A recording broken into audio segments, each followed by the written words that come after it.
Hello and welcome back to our Vampire the Masquerade Beyond Armageddon game. Um, just like last week, we continue with this one shot, this prelude to Season 3. And before we begin, I would like to extend my thanks to RX Experiments for lending us the song you're about to hear in the intro. Furthermore, we also would like to promote our own book that has come out some time ago, but is currently receiving frequent updates. Sabbat the Schism. It is an addition to V5 with lots of goodies that you might like. A lot of the plot points in that book connect to this game. So if you like this game, you're probably going to enjoy that book. We stream every week here on YouTube and on Twitch. So if you like what you see and you want to see some more, you can find our videos on YouTube, and we urge you to subscribe to both Twitch and YouTube because it does genuinely help us a lot. Feel free to comment and speak in chat. We usually keep an eye out for that. And yeah, we hope you enjoy this week's session of Vampire the Masquerade Beyond Armageddon.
We join Rhodes as he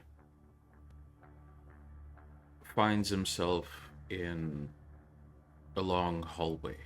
He looks to either side, and with the flicker of the lights, it is hard to see past this almost endless darkness that slowly approaches you.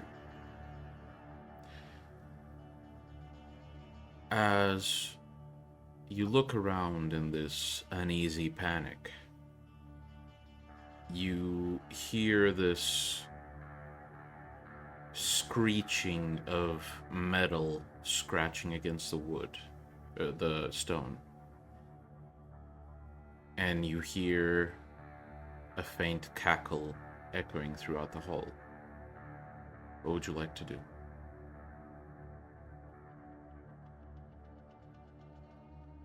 Try to see anything and grab a gun if I have one on me. You reach back for your handgun, and as your arm brushes against your side, you realize that you are wearing your military attire, and you have your rifle with you. Then if there's a wall, I'll back to it. Now it's a hallway to both sides. Yeah, but to not have my back open. Mm-hmm. And yeah, normal ready stance. Yeah. Ready to shoot whatever the fuck's gonna go. As you hear the sound getting closer, it echoes throughout the hallway in a way where you can't really tell which direction it's coming from. You feel your heart pounding in your chest, faster and faster. You see a faint shape appear to your left, right where, right on the edge of where the light reaches. And then the light fails, and the darkness reaches forward. Then you find a similar shape approaching you from the other side, and the same thing happens. The screeching, almost like nails on chalkboard, is getting louder. The cackle is getting closer.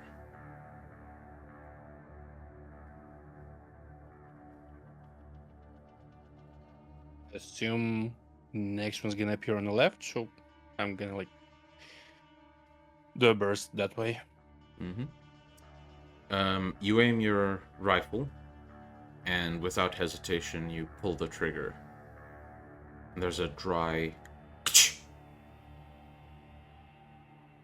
Fuck. and just as you hear that sound, the lights go out, and you feel breathing on the back of your neck.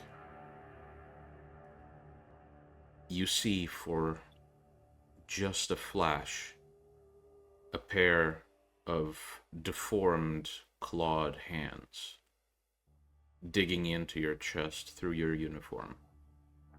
And as they pull your chest apart and you screech in pain, you jolt awake in the Alzai barracks. What the actual fuck was that?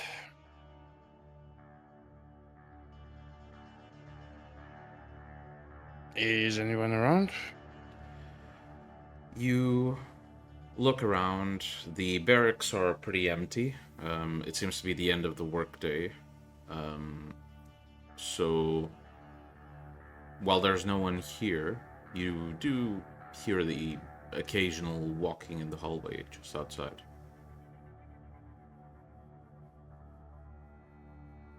Yeah.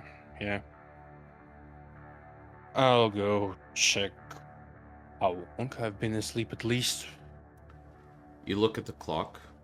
You slept for about 12 hours. Oh fuck. Yeah, I'll go out of barracks. You get up, you put your shoes on, and you walk out of the barracks. As you open the door and enter this more open area with plenty of connections to the rest of the building, you look to your right to see, at the end of the hallway, an entrance to the pharmacy. Or not the pharmacy, the Infirmary? the infirmary, yeah. Yeah, I'll go check there. As you make your way into the infirmary, most of the beds are empty, though there are a couple of nurses, really medical volunteers, probably veterans themselves, who are essentially maintaining equipment, doing inventory checks. And one of them seems to leave the area where you have the beds, carrying a small key that they take to the locker rooms. This nurse opens the locker and begins to take out a number of clothes. As you turn into the general care area, you see on one of the beds, typing in his laptop, Tatum. Seeing you here. Well, I didn't expect you to give me a small little fracture when you punched me, so yeah, I'm here. I also soon need to get out of here, analyze whatever he did to himself to see what biocontaminant could it be? But from my search, I don't see anything that hits the mark with what he did. But maybe we're dealing with something new, which is, ugh. But anyway, how are you? Lit like shit.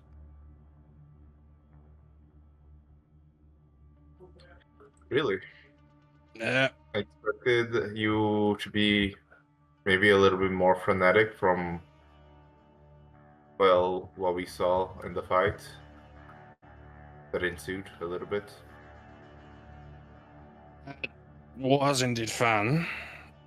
But I feel like, eh. Is there a coffee machine around here?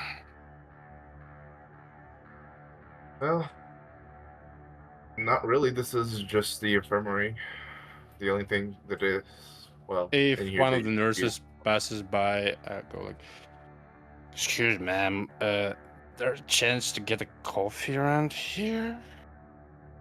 The nurse turns to you as, you know, she brings this pile of clothes and gear to Tatum, puts them on the bed, and says, well, you could go to the cafeteria. How often do you come here?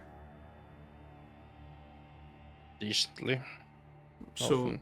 are you aware of where the cafeteria is? Yeah. Okay. Appreciate it. Of course, sir. Mr. Tatum, you are healthy enough to go. Remember to take your antibiotics and don't eat any hard foods for a while. Yeah, I know the drill. Of Not the course. first time I broke. You are welcome to leave whenever you feel like it. I'm about to clock out. There will be one nurse here in night shift, but I'm sure you won't need any further care. I'm confident in that. Have a good night. Good for Have a leaving. good night. And she turns around and leaves. Tatum looks at his clothing and equipment and kind of takes a look at Mike and asks, I'll meet you in the lab. Gotta do the analysis for the blood work and whatnot. Any food, coffee? So meet me there. Try to find our other friend. Yeah. He says, now not paying too much attention and still looking at the screen in his computer like he's searching for a hidden piece to whatever puzzle he's trying to solve. Yeah. Rose would just go to cafeteria. Grab like coffee at the point of a spoon physically being able to stand up in it. Yeah. You don't even grab one of the usual mugs. You grab one of those breakfast mugs that are like extra large, made for like tea instead of coffee. And you just fill that thing to the brim. You take the coffee black and everything, and yeah. Do you take the coffee back into the infirmary? If there's like a terminal with Persephone anywhere. There isn't. Persephone is only active inside the restricted areas. Yeah, I'll just go to the lab. Okay. Sipping coffee and like, as you and feeling as broken as always. As you finish making your coffee and turn to go to the lab, you see Tatum. You know, he finished getting dressed. He sees you at the end of the hallway. Tatum, do you join him on the way to the lab? Yeah. Yep. And as both of you head through the building and more to the back of the building to go to the lab, you see right at the entrance of the lab, right at the entrance of that restricted area, Kian holding the hard drive you found, not in a heated argument, but in a bit of a frustrated argument with Margo. And Kian just says, "Look, for the last time, we will examine it first, and we'll give the information to you."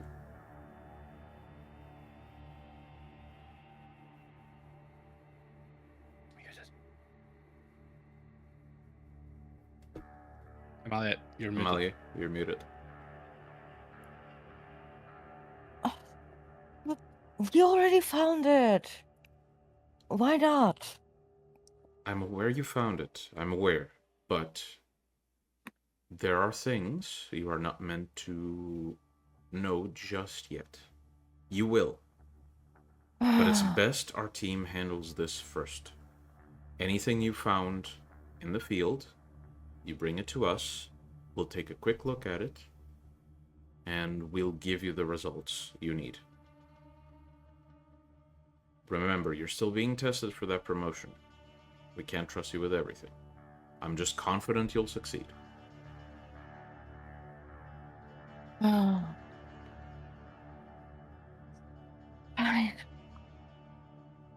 Fine. Thank you very much. And Ian puts the hard drive in his pocket and says, "Anything else you have found in the field, you should tell me. And you can leave it with one of my workers, okay?" Mm-hmm. Tatum just nods. And Kian, with a big smile, gives a nod, says, "Good work out there, by the way," and turns to head down the hallway.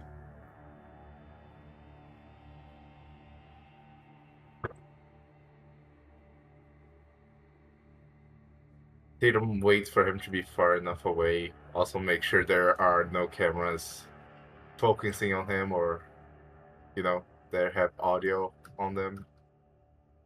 Not here, it isn't. I mean, there's plenty of cameras. Whether you do it, subtly enough, that's up to you. So Tatum just casually whispers to her, like he's pretending to make a joke, and says, "You really gave it to him, the drive, instead of checking out first?" I tried to check it out first. It's like he showed up. Just as I was starting to examine the security of the hard drive. Okay, so let's make sure he doesn't know about the blood vial that I have. Were you planning then to examine it? Can you hack the security system? Tatum What do you mean? gives a quick chuckle, like he just made a joke, as he's whispering towards her. Was that AI? I hardly doubt it. Well, can you make it go on a loop, perhaps, or something, just to turn off real quick? No, honestly, even if I could, and I don't know how the fuck it works, and how advanced it is, I'm not losing my job for a vial of blood.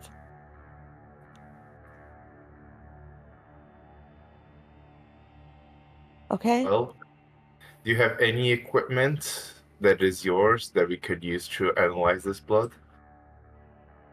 I mean, you could probably use a microscope. I don't feel like microscope is like hooked up to AIs. No, like Perhaps. everything here is hooked up to an AI. I don't know, like there's like separate standing things that are not connected to the Wi-Fi. And Miguel, can you give a list of equipment in Margo's lab that's not connected to the Wi-Fi? It's just like it can be electronic. Basically, anything that does not need computer processing to work. So, for example, to examine the chemical makeup of something, you would use a machine that essentially spins everything, like spins the vials. and then examines it and gives you the results on a computer. That would be potentially under the AI's scope. However, anything that's more mechanical or more based on human input, probably the AI wouldn't have control over that. So microscopes, simply using that machine that spins but not requesting Centrifuge. Centrifuge. Using a centrifuge but not requesting a set of results. If you do the whole process the hard way, you can do it covertly. Yeah.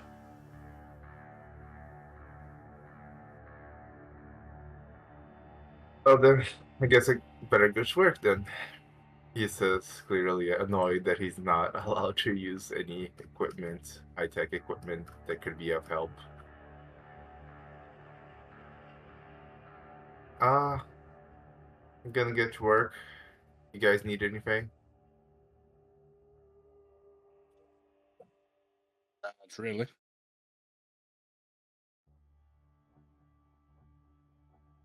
Then yeah. So Tatum starts getting to work and analyzing the blood without the use of computers. Right. So, as you begin your analysis, I will have you roll, let's say, wits and medicine. I'll allow you to choose wits and medicine or wits and technology. Okay. Give me a second.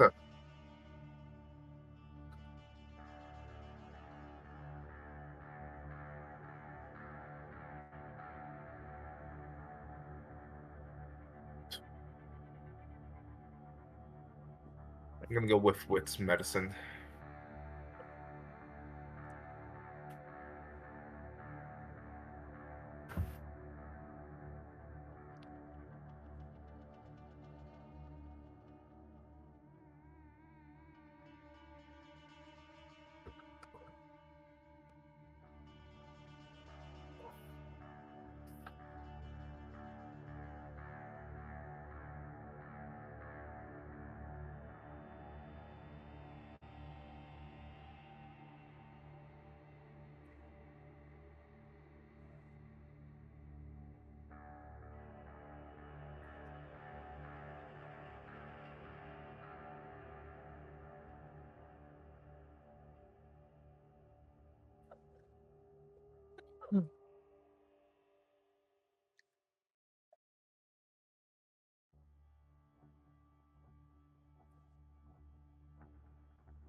Do I see any biocontaminants in the blood?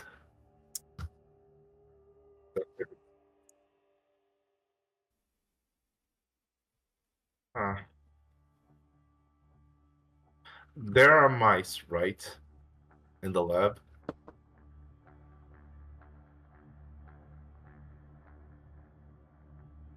Yeah, test lab rats. I would like to take a very small sample and inject into one of them to see if anything happens in particular. Any changes, any rashes perhaps, over the course of some hours.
I imagine I don't have enough to do another test.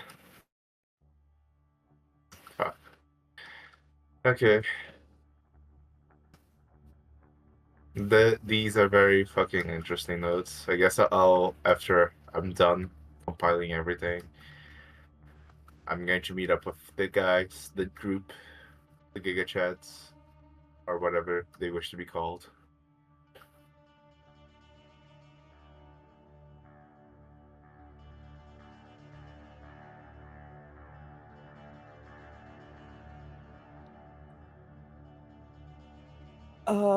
I'm probably inspecting like the other like I've probably went back into the secure wing.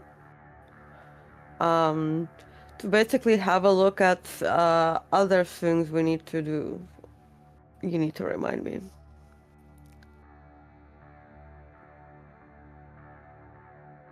Yeah. Yeah, that's what I'm doing.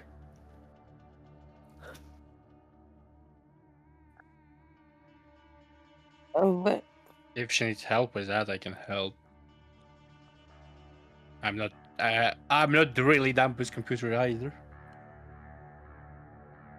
oh, let me just sign in. I forgot to sign in.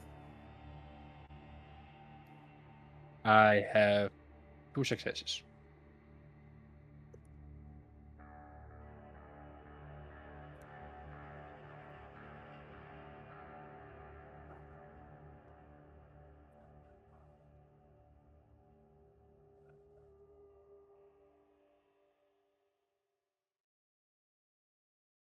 I'm just logging in. Sorry.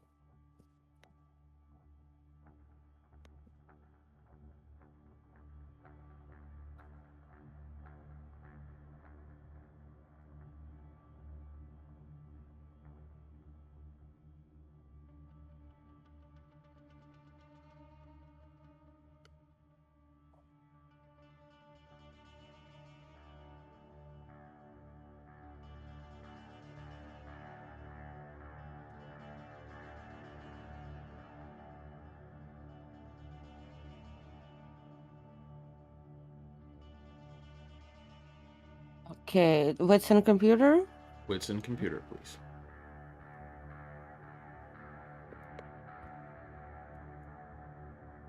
Oh.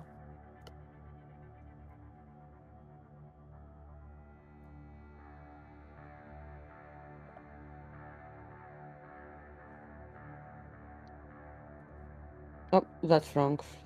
Wait, no, Oh. that's all correct. 2 successes, so 4 successes together. Okay. So you do a bit of investigating online. Specifically, when it comes to the next location you'll need to investigate. And you figure out that it was formerly a tech shop, so it had like computers, phones, stuff like that. It was mainly a shop for repairs of these devices. Its past owners very often, like it's changed hands very often. The current owner, however, has declared that the shop is temporarily closed. Okay. Who's the current owner? Would you like a name, or just is there anything specific that you need from it? I don't know. I'm just looking into. Okay, so you look into the owner. You find a few profiles online, and make a very flat intelligence and investigation. This is to see if you intelligence investigation. I want to see if you manage to deduce something from these results.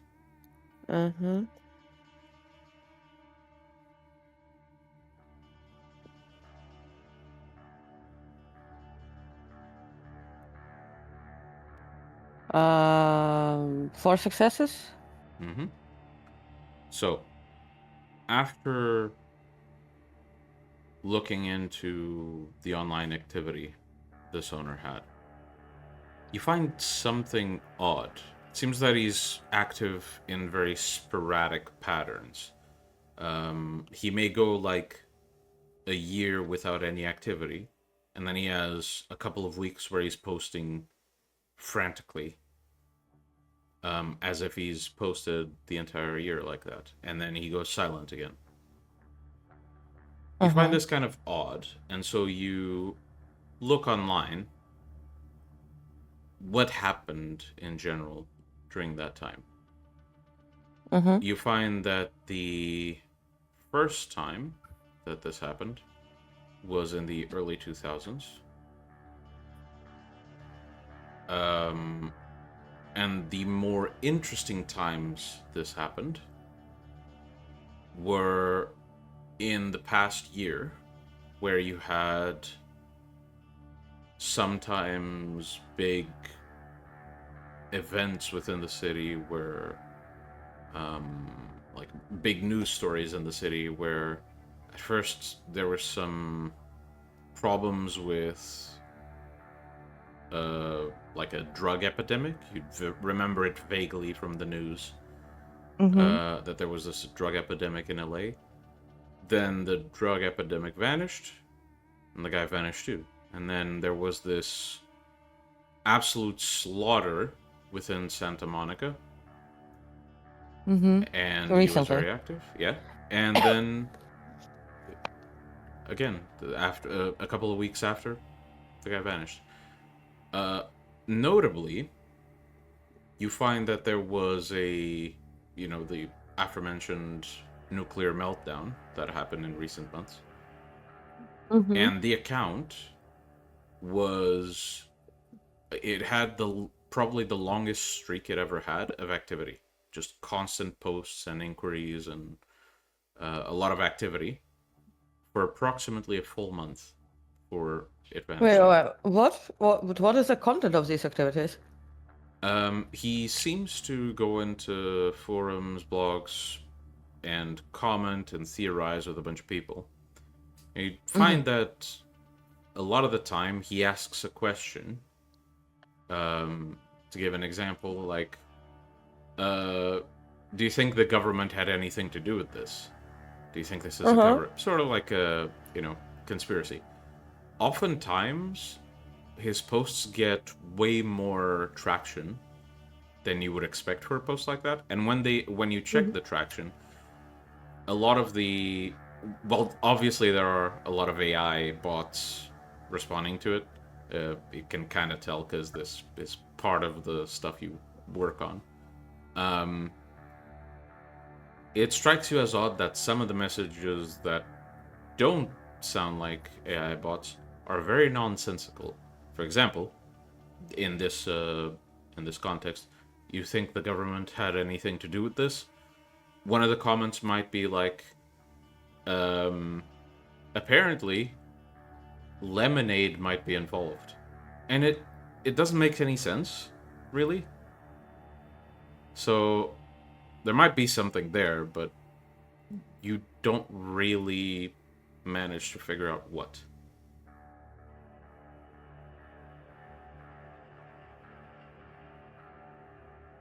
Not from this. Anyway. Okay, sorry, can you repeat it? So, for example, in this post that the original account made, right? Yeah. Do you think the government had anything to do with this? Referring to the nuclear power plant melting down. Yeah. You get a bunch of traction on that post, a bunch of comments. And the ones you can tell are written by people sometimes don't make any sense. For example, there's one response that just says, apparently lemonade had something to do with it. Which you're not sure how that connects. So there's definitely something going on there. It's just you can't, with just this information, you can't really figure out what. Okay.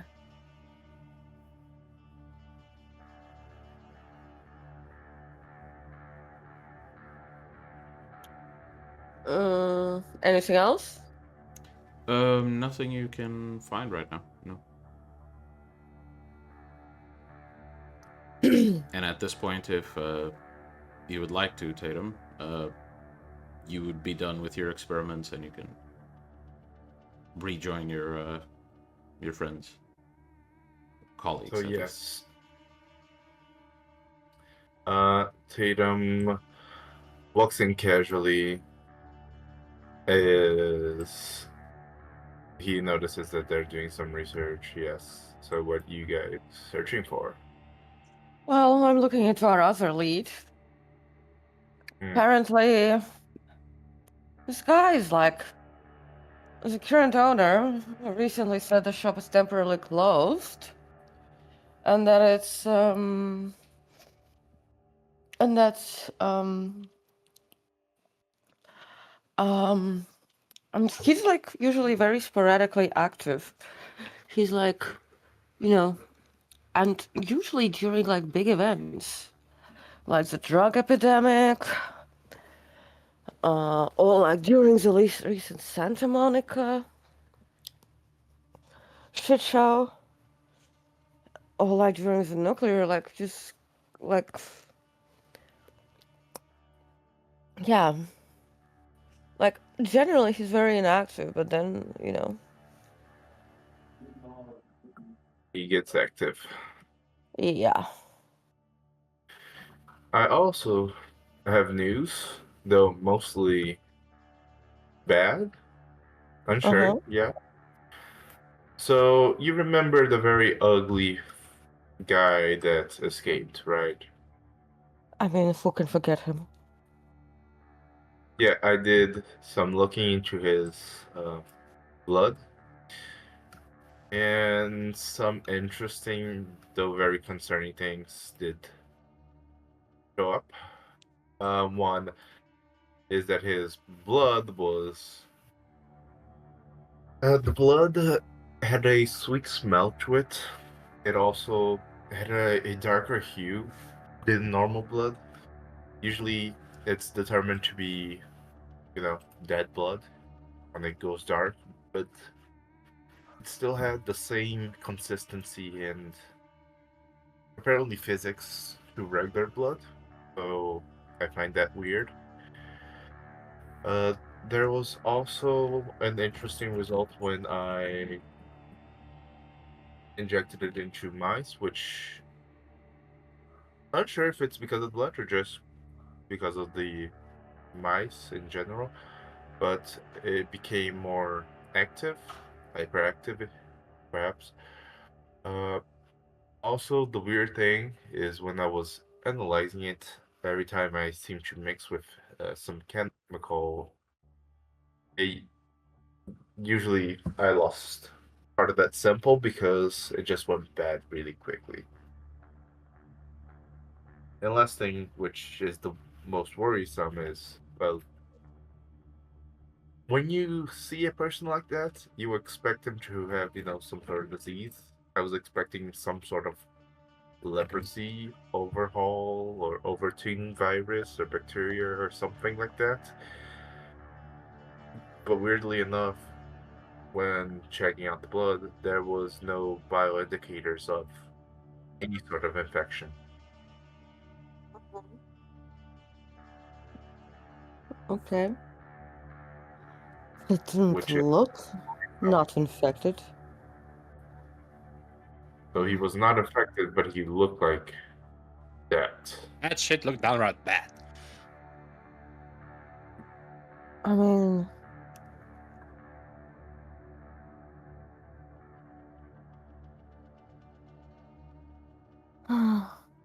it's really strange, is it? The fact is.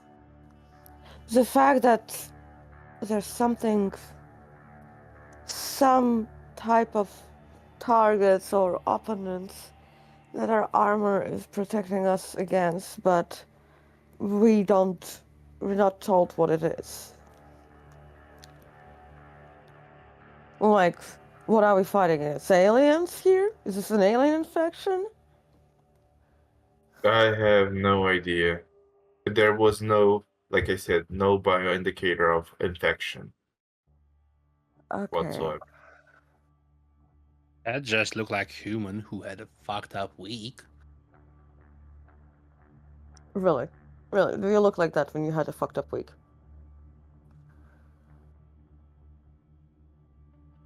Yeah, you look like Sometimes. you look like Adonis compared to him. I suppose. As Look. you discuss this, eventually there is a knock at the door. Yeah. Come in. The door opens, and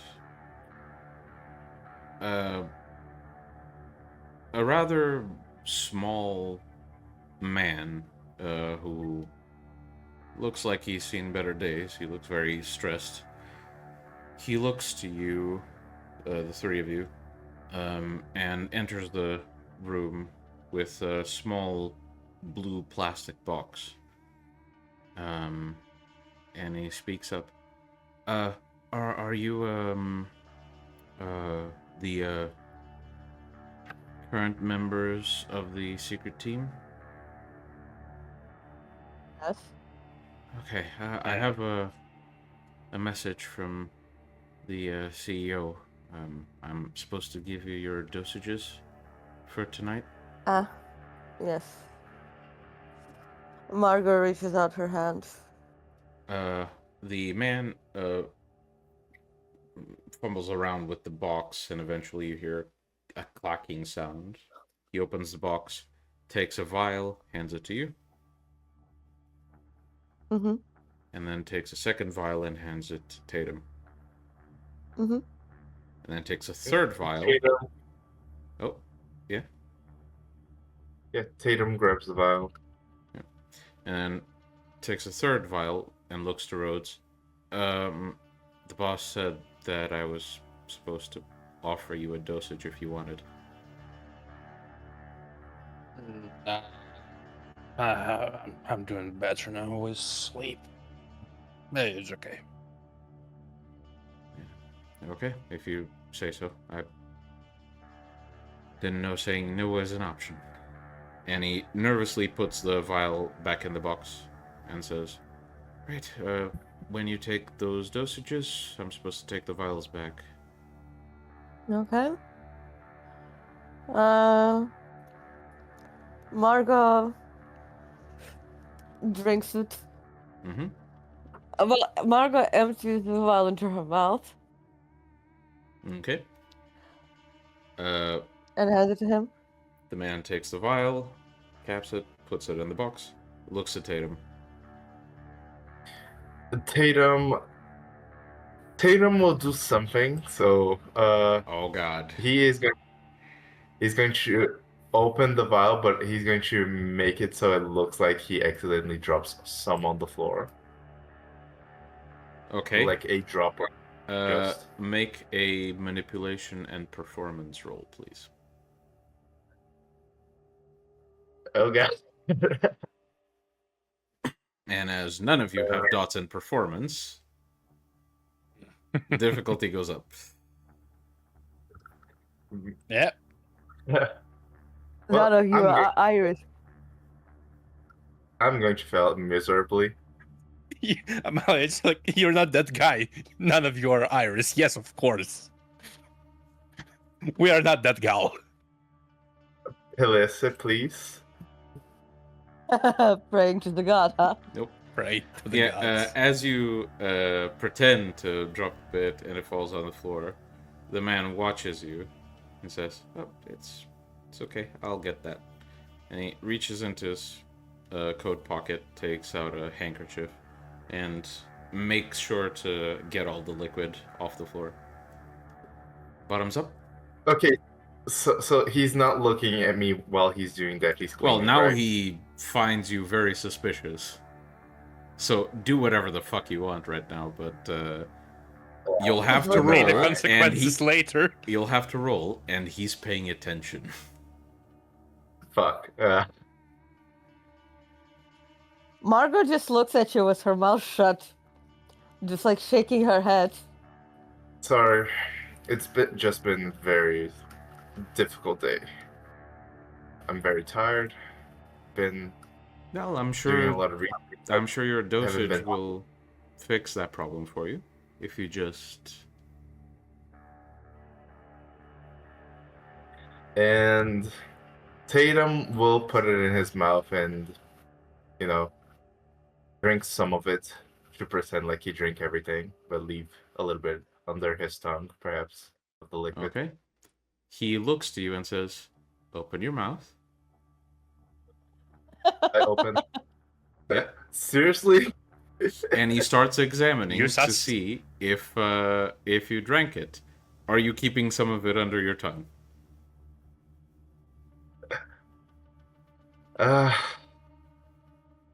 No, just to drink everything, I guess. I don't want to make him even more suspicious. He examines and says, "All right."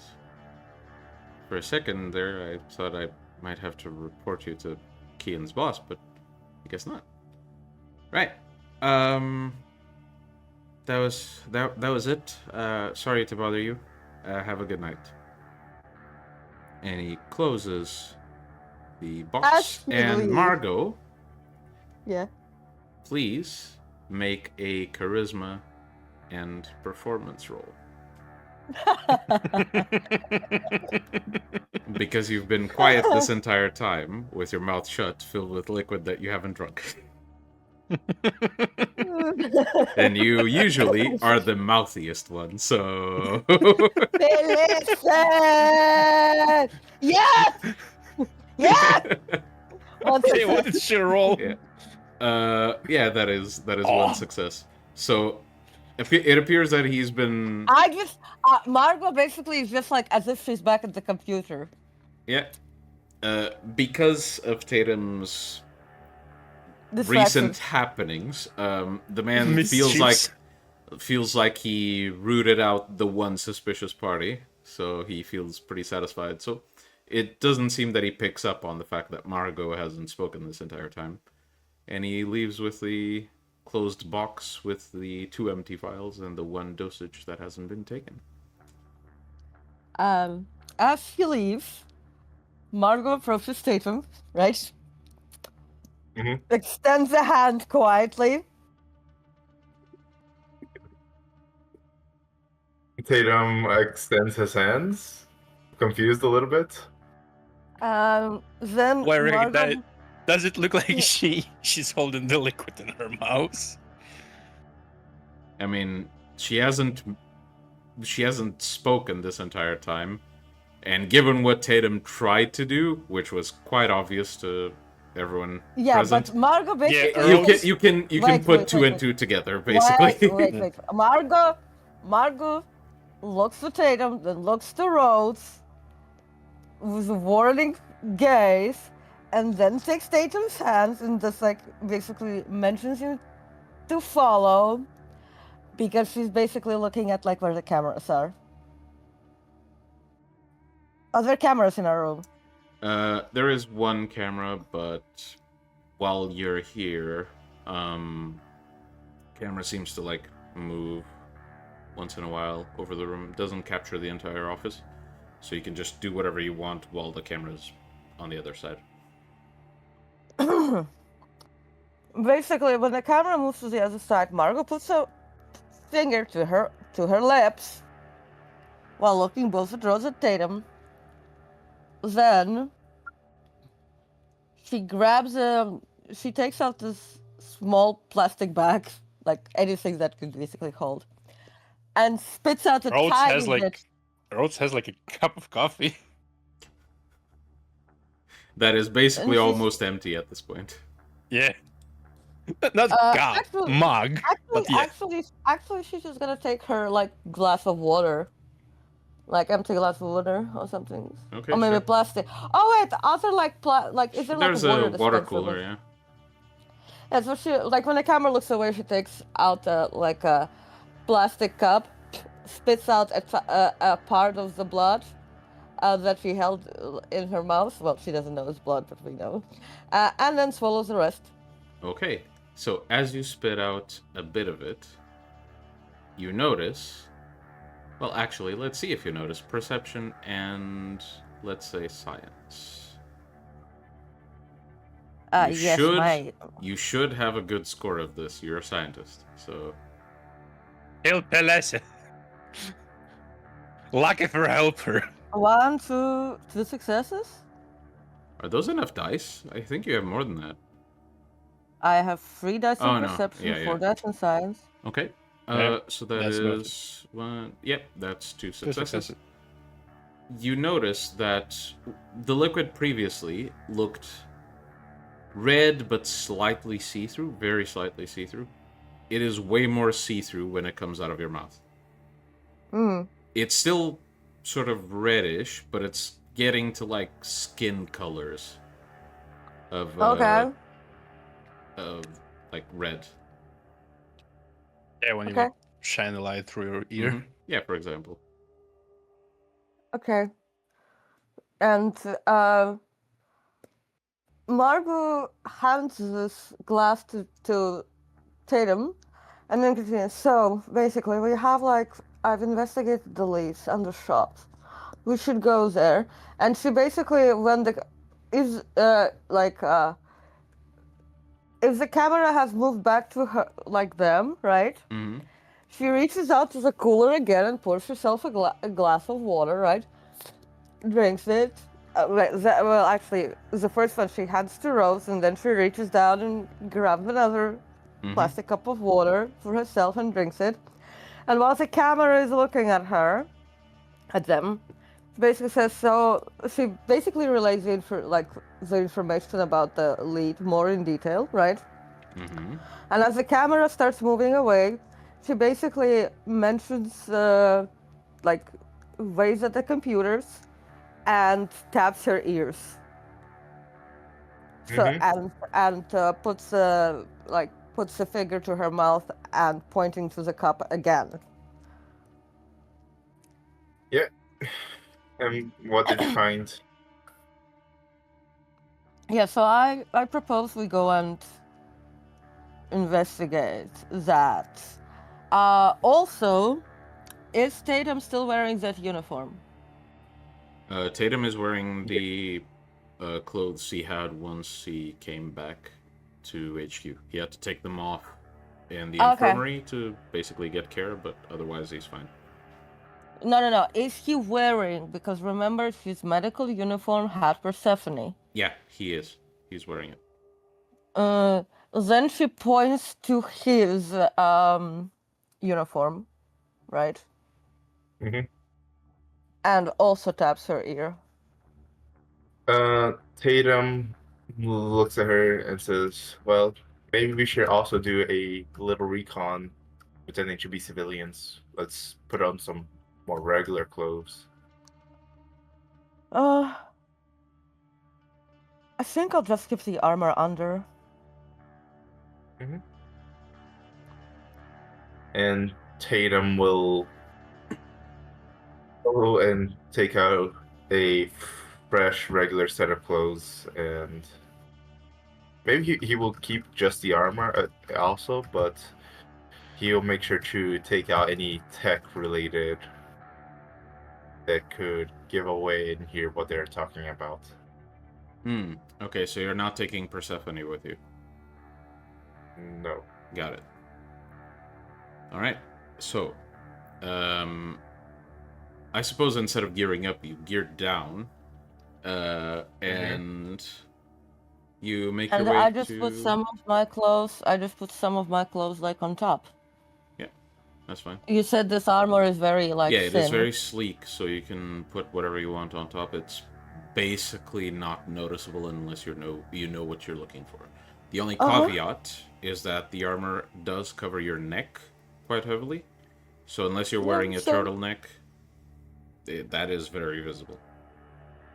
But the armor, I guess, looks like a turtleneck on itself. Yeah, but made of metal, which is a bit odd. Okay. And wear a normal turtleneck on top of it. Yeah. You don't understand fashion. But yeah, you dress yourselves down into civilian passing clothes, and you begin to head out. As you do, I need everyone to make a quick perception, and let's say perception and empathy. No, not empathy. Okay, you can choose perception, empathy, or perception and politics.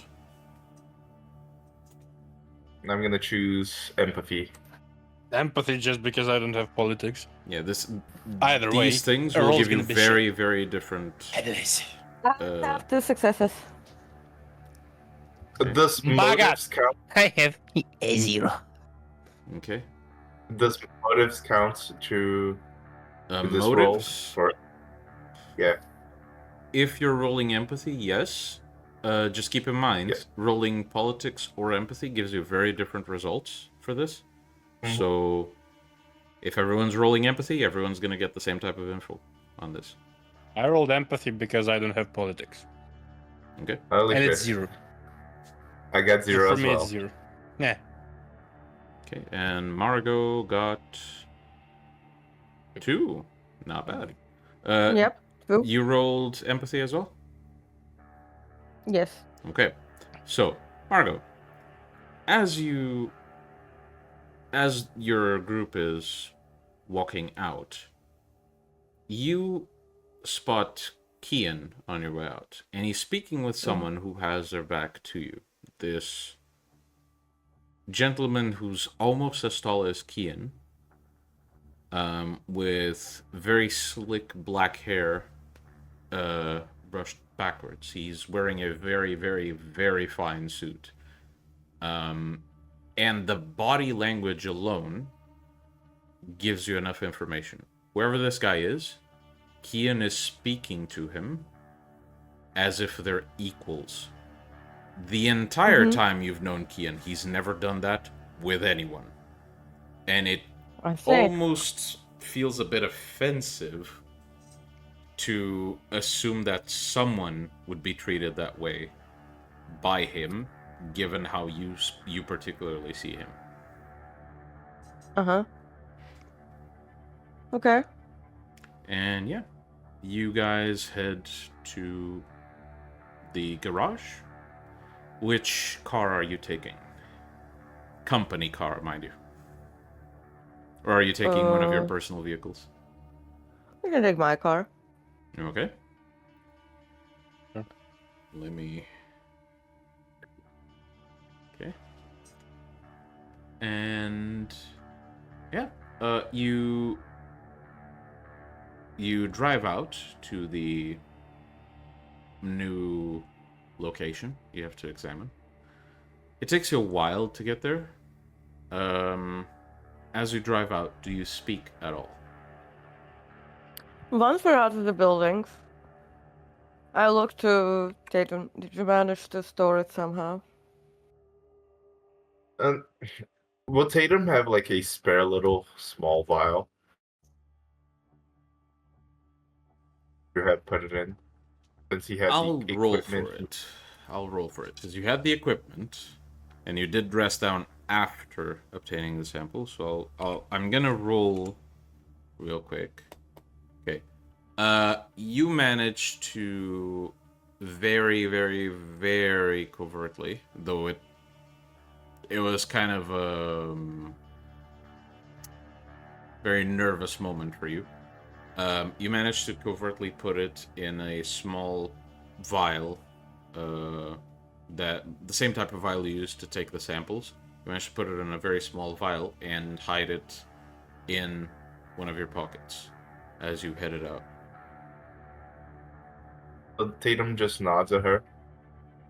Okay, guys. And if Please, if you want to investigate it, I guess you'll have to do it outside of the building. Because you were inspected. The only other person who took blood was me. I need this job. I need this job more than I need to know exactly what it is. Okay. sure, I'll make sure that they don't know there was you that handed me the sample. There was nobody else who could. Mm-hmm. So, Yeah. basically, keep it out of the building now. Of course. Okay, this is also why I took my personal car. I hope we're not going to get into another trouble and have one of those freaks following me or something.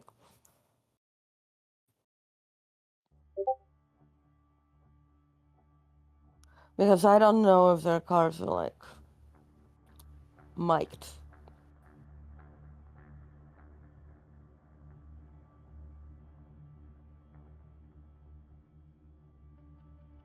It feels wrong, what we do. Well, with the whole sneaking about. I don't know.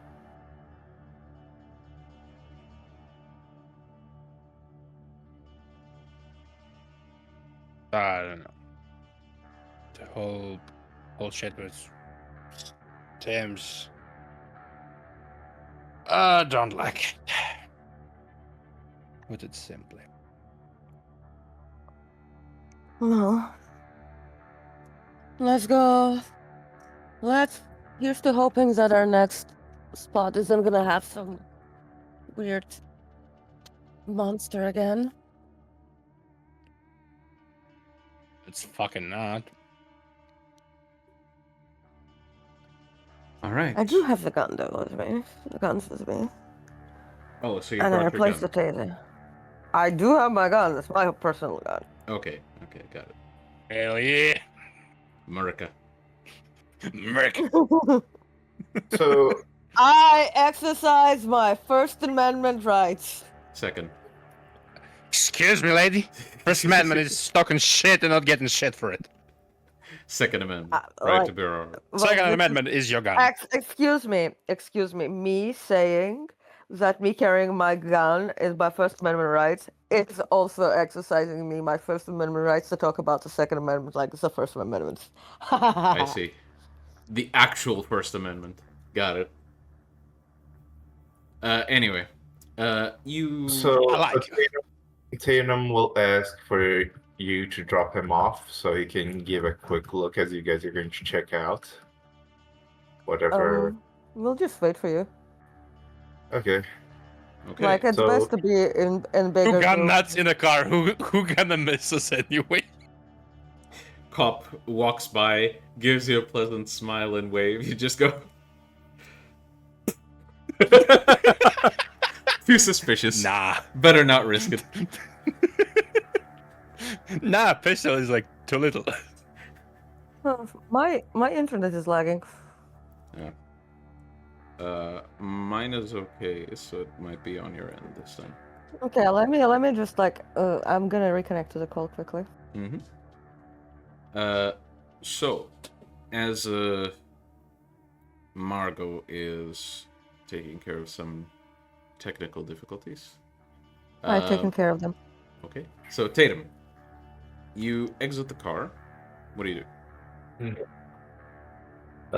He's going to go to his place of work, which has equipment for him to analyze whatever they're giving them. All right.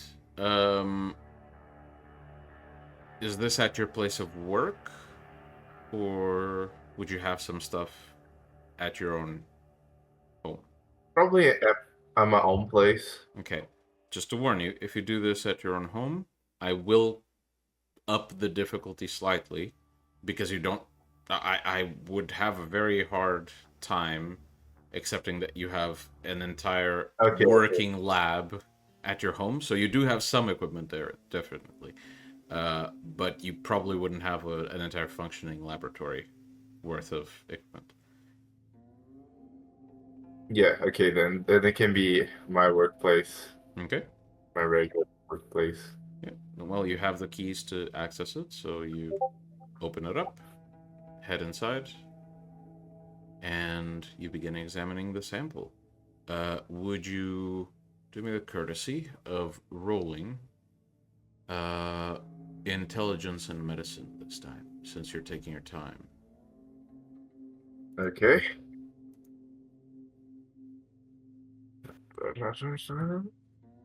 Illicit? Oh my god, are you kidding me? Okay. So, after examining it, taking your time and examining this as carefully as you can, you come to the conclusion that whatever this is, like, almost undoubtedly, this thing will slowly kill you. It looks like it has all the hallmarks of being something that is carcinogenic as fuck. Okay. Namely, you find basically nothing that would confirm,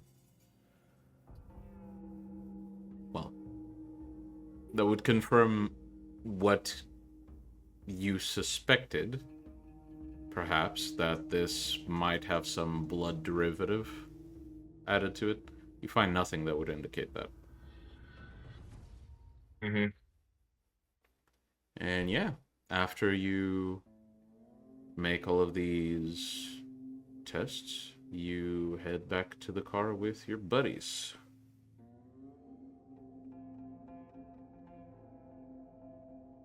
So, I believe we should probably stop drinking this. As much as it helps us, it could also, with long-term usage, kill us. didn't he say we need to take it 3 times and then we don't need it for a long while? Yeah, but he also didn't mention all the side effects to us, so...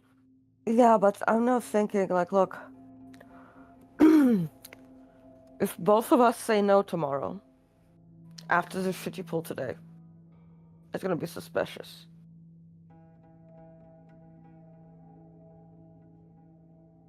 We could just say that we could just not show up tomorrow saying we're following a lead, perhaps. I mean, and then we show up, and then we show up on the 4th day and we get the 3rd dosage. He just said that it's 3 dosages on 3 separate nights. Mm. So what I mean is,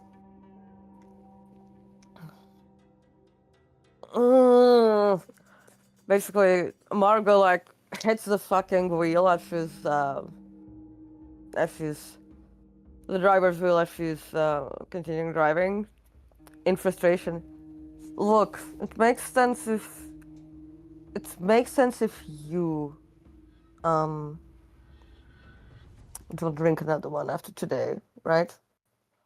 Yeah. I'll have to drink it.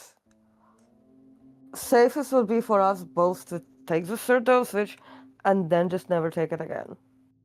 Even when it wears off and whatever. Mm. Because look, I didn't have any incidents. If we both don't drink it, it's suspicious. Sure. Well, then let's go with the plan. I guess I'll not take it, but I guess you will. Well, I- look, I think Fine, shit. personally it's best for both of us to take it. And you just not take it. Because that's gonna be least suspicious. Because, what if you still manage to, like, keep some of the stuff in your mouth, whatever.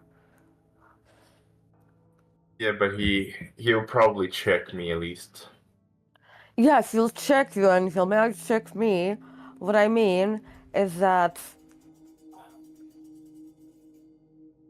if you don't take it, and I don't take it after the third dosage anymore, it could, like, seems that we've managed to figure out what it is. Do you understand? True. How But should then we again, proceed? we also... Well, I don't know. Either way, I'll have to drink it tomorrow. Up to you what you do. Like I Okay. said. I find it way too suspicious of whatever the contents of this actually are that are so beneficial that, well, it isn't out to the public. It's just imagine how much money they will make. So it's probably not because of, not getting profit, but something else.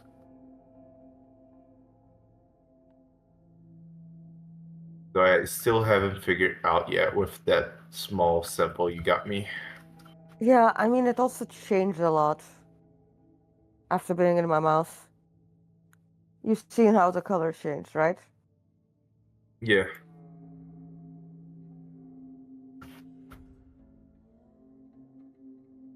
Very weird. Very weird. At this point, you approach the location you plan to investigate. It is within, well, not within, right at the entrance of a mall. And at this point, the mall is basically mostly abandoned. The only real operating businesses are right at the entrance. This is one of them. And it's right on the edge of where things don't really function anymore. Where would you like to stop the car, if at all? And how are you approaching this? We'll stop the car a bit away. Mm-hmm. All right. So you continue driving for like a minute before you park, and then you make your way back to the mall on foot.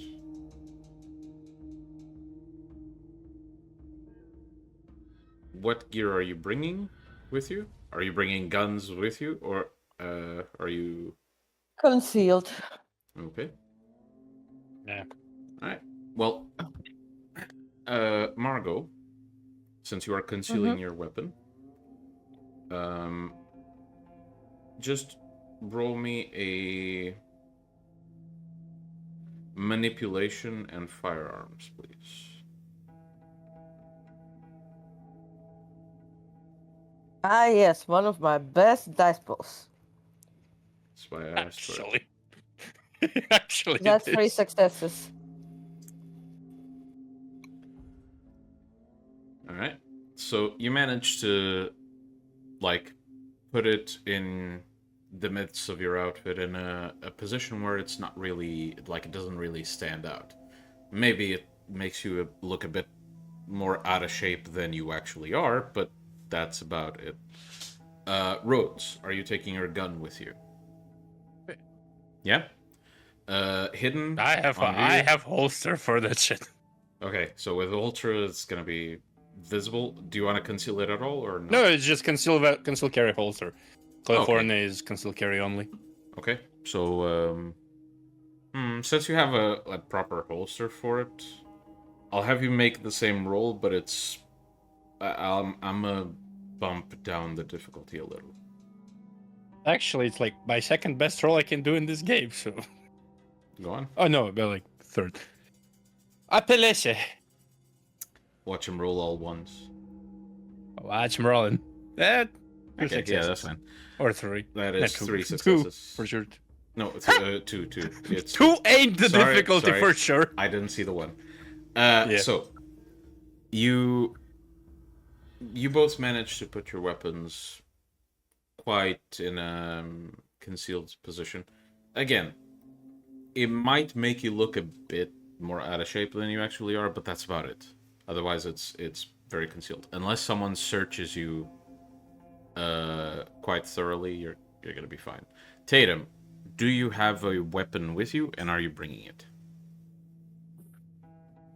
No, he does not have a weapon on him. He Okay. is not bringing. He is bringing some first aid kits just in case, but no weapons. Are they concealed? He's going to conceal.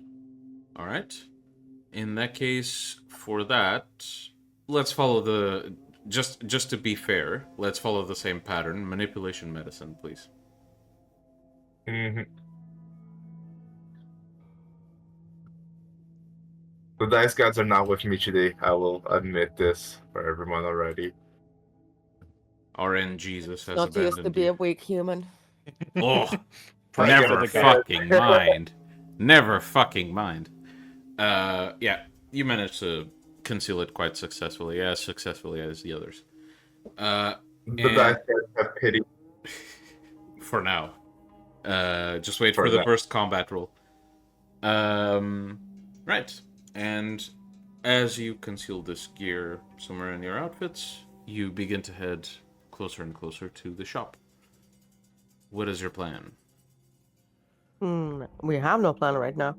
Beautiful. Best Our way plan to is no approach. plan. Best way to approach the situation. So, tell me what you do. Do you just go in? Yep. Let's see if there's back door. All right.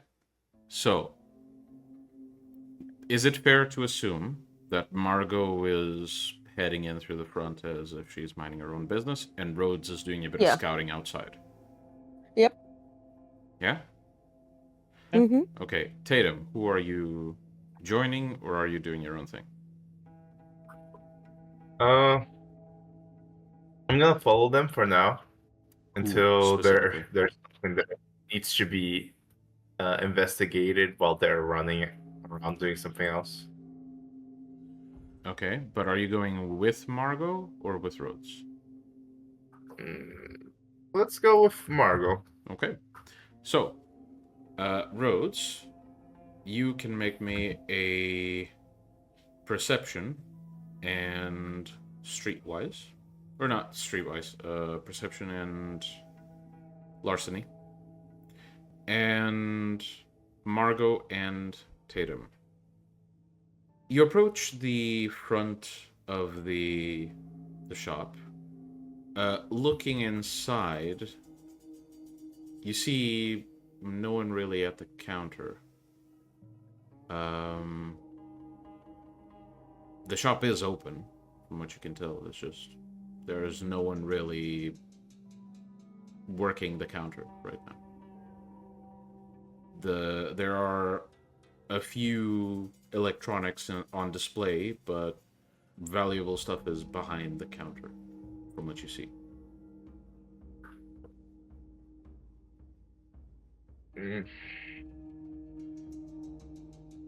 So, what exactly are we looking for? Anything? I mean, last time we also started with nothing, you know? Well, then probably not the front door. Maybe in through the back, more behind the counter. And Tatum will try to check the back of the counter if there's anything like hidden switch or something.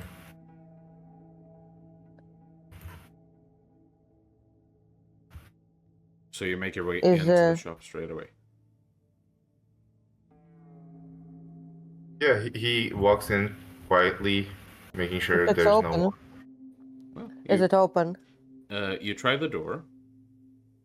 It opens, and as it does, you hear sort of an electronic dun dun, and you make your way inside.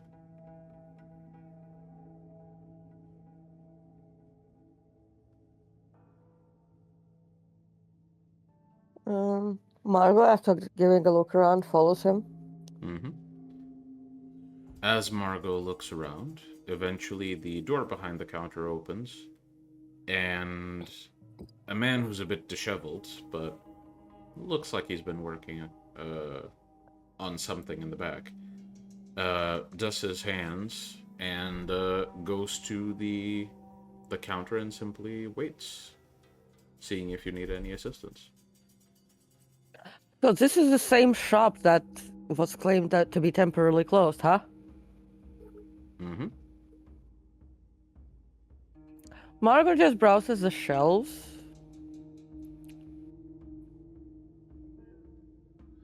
All right. What is on the shelves?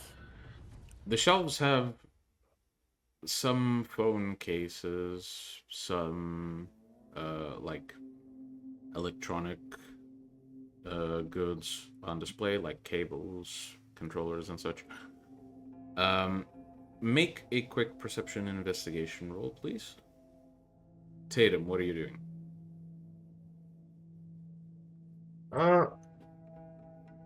Probably doing the same thing One success. for now. Well, you may roll as well. And while the two of you roll, Rhodes, as you try to find your way around back, seeing if there's like a rear entrance to the shop, it kind of escapes you that this is a mall. And so you waste a lot of time just trying to find the back of this specific shop while you're walking around this huge building, really. You eventually, it eventually occurs to you that maybe if you go inside, there's a way to the back from there. But at this point, you've wasted quite a bit of time, so you don't know what the situation with your allies is. Do you continue looking? Okay. So are you joining your allies then? Alright. So you begin to make your way back. In the meantime, we cut back to Tatum and Margo, who, as you look at the goods, you notice two things. Margo, you are quite familiar with tech, so you notice that a lot of these items are outdated at best. There's not a lot of them as well, so this seems like it seems A front. yeah, it looks suspicious at best. And the other thing you notice is, almost without fail, as you look around and you move items around, almost without fail, every single box, every single item has a layer of dust on top of it. Okay. She calls out to the guy. Do you have some better, like, hidden cameras or something? Like something I could use as one. Afraid not, miss. That's all we got. There is another shop down the road. They're probably closed at this time. He looks at his watch. Kind of holds it, looks, and says, "Actually, I should be closing shop now. My apologies. If there's anything I can get you, I can attend to your needs, but if you're just browsing, kindly ask that you return tomorrow. And at this point, Rhodes makes his way in with the electronic dun dun, and as the guy sees Rhodes, he attempts to mask it, but he quite visibly looks a bit frustrated and just sighs.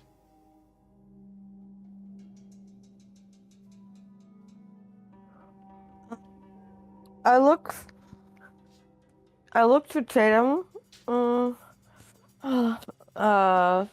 I look to Rose. Then I look to the guy.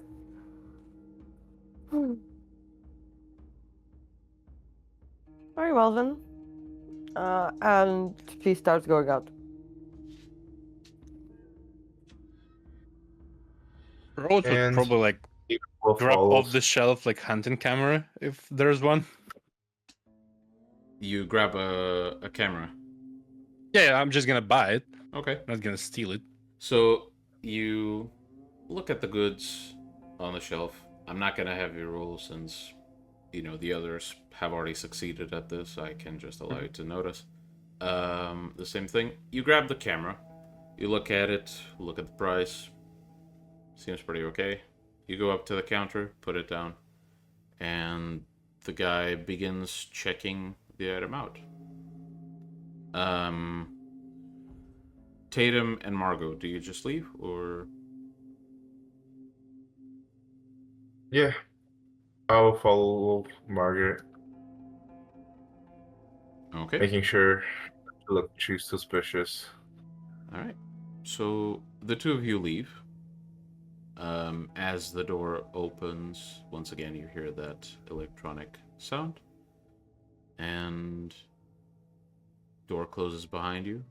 Rhodes, as you make the purchase, the guy tries to scan the box and gets a bit frustrated that the scanner for some reason isn't working. So he turns it around, clicks on the computer, and looks a bit frustrated.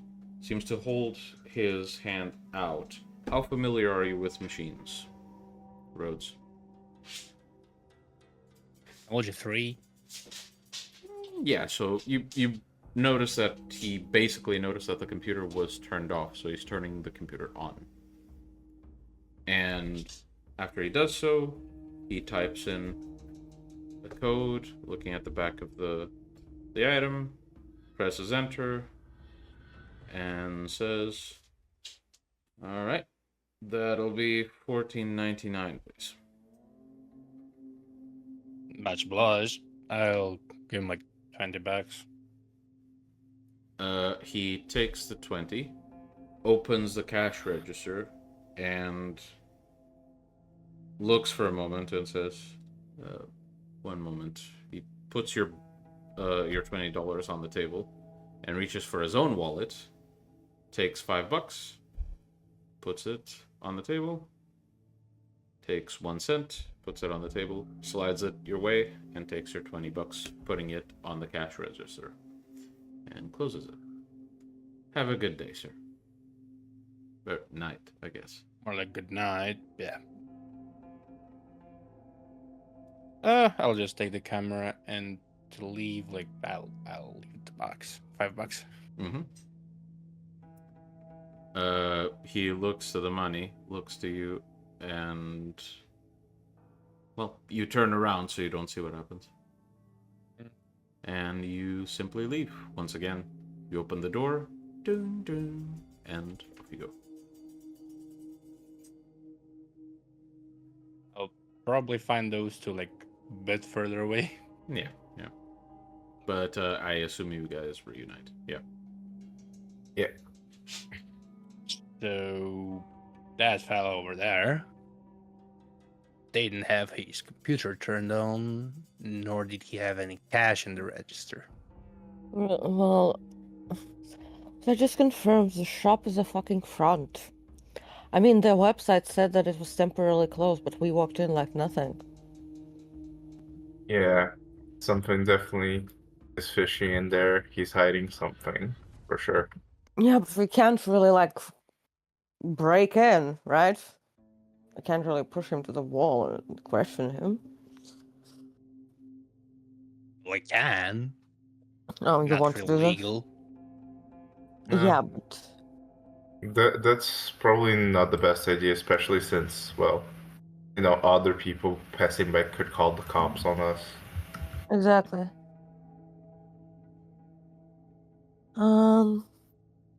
Listen, let's. I'll check my clock. Like, what's the time? All right. Checking your watch.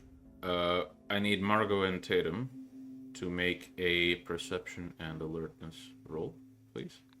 Yo-ho! Difficulty is 7, unless you have any paranoia or attentiveness specialties. Rhodes, as you check your watch. 2 successes. As you check your watch, you see that it's about 1:45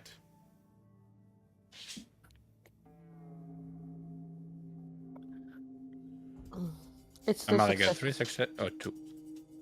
Yeah, and Tatum. Yeah, rolling.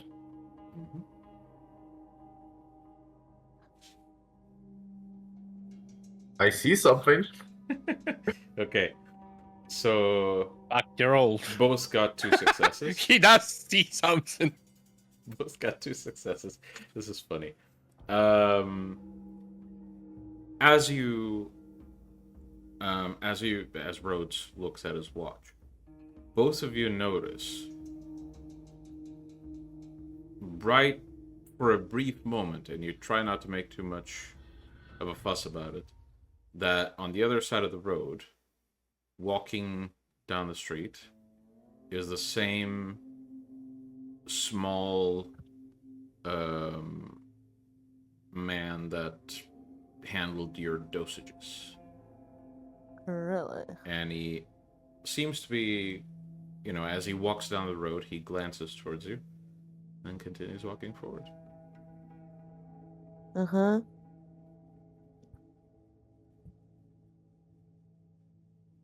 Margo glances at Tatum, with with one eyebrow raised. Tatum also looks at you with an eyebrow raised also. Margo does a light shrug with her shoulders.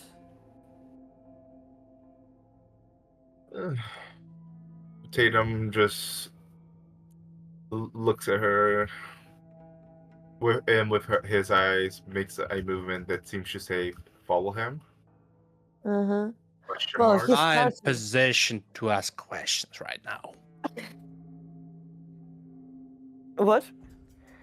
Am I in position to ask questions right now? Well, you were Or- next to us. No, But no, you no, not physically. Like What do you Rhodes mean? ask basically what he means is like, should I ask questions now or not now? Well, Tatum starts walking off somewhere, and Margo is following him. So Okay. All right. So you are starting to follow the guy, yeah? Well, not exactly. I said I made some eye movements to seem to be like saying, "Should we follow him?" Ah, Not that he's actually following him. well, then Margo did not understand. She just looked confused.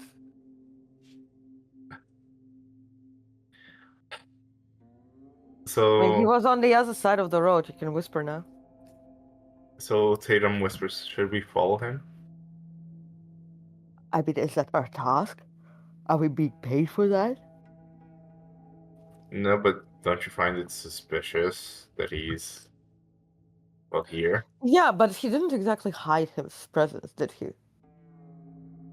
He didn't.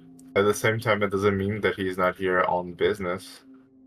It could Yeah, be or us, be living here somewhere. true, or it could Rhodes. also mean that he's a spy, a corporate spy, perhaps. Yeah, of some sort. Rhodes. While they are talking, perception alertness, please. Okay. The others, please proceed. Listen, he looks at us, like he didn't try to hide it. Like, he met my gaze. I was looking at him, he was looking at me. Mm-hmm. That does not seem like something that is done by somebody who's like spying, whether on you or the company or whatever. That looks like a colleague who's working home. It's midnight. All right. Okay? So, as Mhm. you say this, Margo, Rhodes, you glance at the guy. You see him once again glancing back at you. And he seems to be typing something on his phone. And he's walking in past this division between two buildings, like a small alleyway between two buildings. For a moment, you turn to Margo, and then when you turn back, the man's gone. And because you got a pretty good roll, you hear sounds that many would just ignore as, random sounds that you hear on the street. You've been in enough conflicts to know the sounds of a very brief struggle with a very brisk end. Sabbat just got hurt, so Ooh. probably him. Oh, well, now we should definitely follow him. Where is he? Where did he go? Alleyway, I believe. Okay, let's go then. And Margo sets off jogging lightly towards the area. Let's commit jaywalking. You commit the most atrocious of crimes, and you jaywalk Yes. across the very inactive, very empty road. Yes. And as you cross the street and begin going to the alley, what is your approach to the alleyway? Well, I probably leave the tactics to Rose. Second. What? Yeah. Just need a second. I'll look at it, kind of walk by, giving it a side glance. Okay. If I see anything suspicious. As you glance into the alleyway, it's very dark, so it's very difficult to see. Mm-hmm. You see sort of like a shape against the wall behind a couple of dumpsters. Well, if he's already walking past it, right? Hmm? Alleyway, he goes by that way. Yeah, he's not Yeah, going but into the alley, he's going by. No. It's just like I thought that if we're going to go into the alleyway, given the fact that it was weird, I thought he's going to maybe,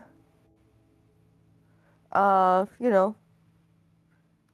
he might actually just tell us to go from angles or something like that, and peek in. But he made it really obvious, so All right. Well, Yeah, when I see there's nothing, no fighting going on, I'll go back. Well, as you walk by, this is what I was trying to describe. You see a very vague silhouette from the light of the other side of the alleyway. You see the very vague silhouette of two people, maybe, or just one person who's a bit bigger. Right beside a few dumpsters, you only see the top half. And as you're about to finish walking past the alleyway, you hear a very brief screeching sound, the same type of screeching you heard in your nightmare, as you see one of the people put a very long hand on the wall and scratch the bricks.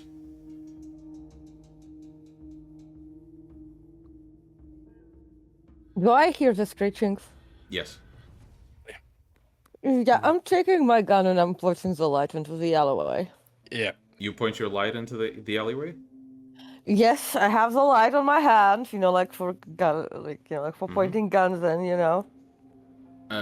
As soon as you point the light and your gun into the alleyway, you see this figure with a hoodie that turns to you, and you see this shimmering reflection in its eyes. You recognize the figure from your previous encounter that left Tatum with a cracked jaw. And as soon as he sees you, you see him elbow the guy in the face, crushing his head against the wall, and then he sprints down the alleyway. And I need everyone, as you shoot, I need everyone to make a quick stamina and awareness roll. Margo, you may make your dex and firearms roll afterwards.